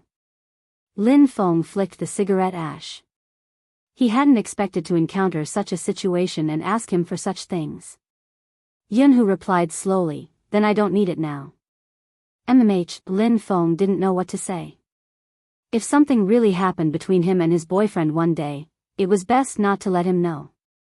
He felt a tightness in his chest. It should be better to smoke. That was what Lin Feng thought. Yunhu also realized that this person probably didn't understand what he meant. But it didn't matter. When the competition ended, he would have a good talk with him. There was indeed a traffic jam. When they reached home, Lin Feng returned to his usual young master manner and placed the plastic bag on the sofa. I'm exhausted. I told Empress Dowager, can you go shopping yourself in the future? I can't. Mother Lin was beautiful. Have you seen any beauty go shopping in the market? I just did my nails, what if I spoil them again? Look at Lin Hu and look at you, both of you are going shopping. Lin Feng.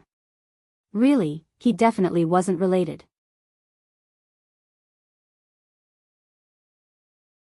Let me see what you bought.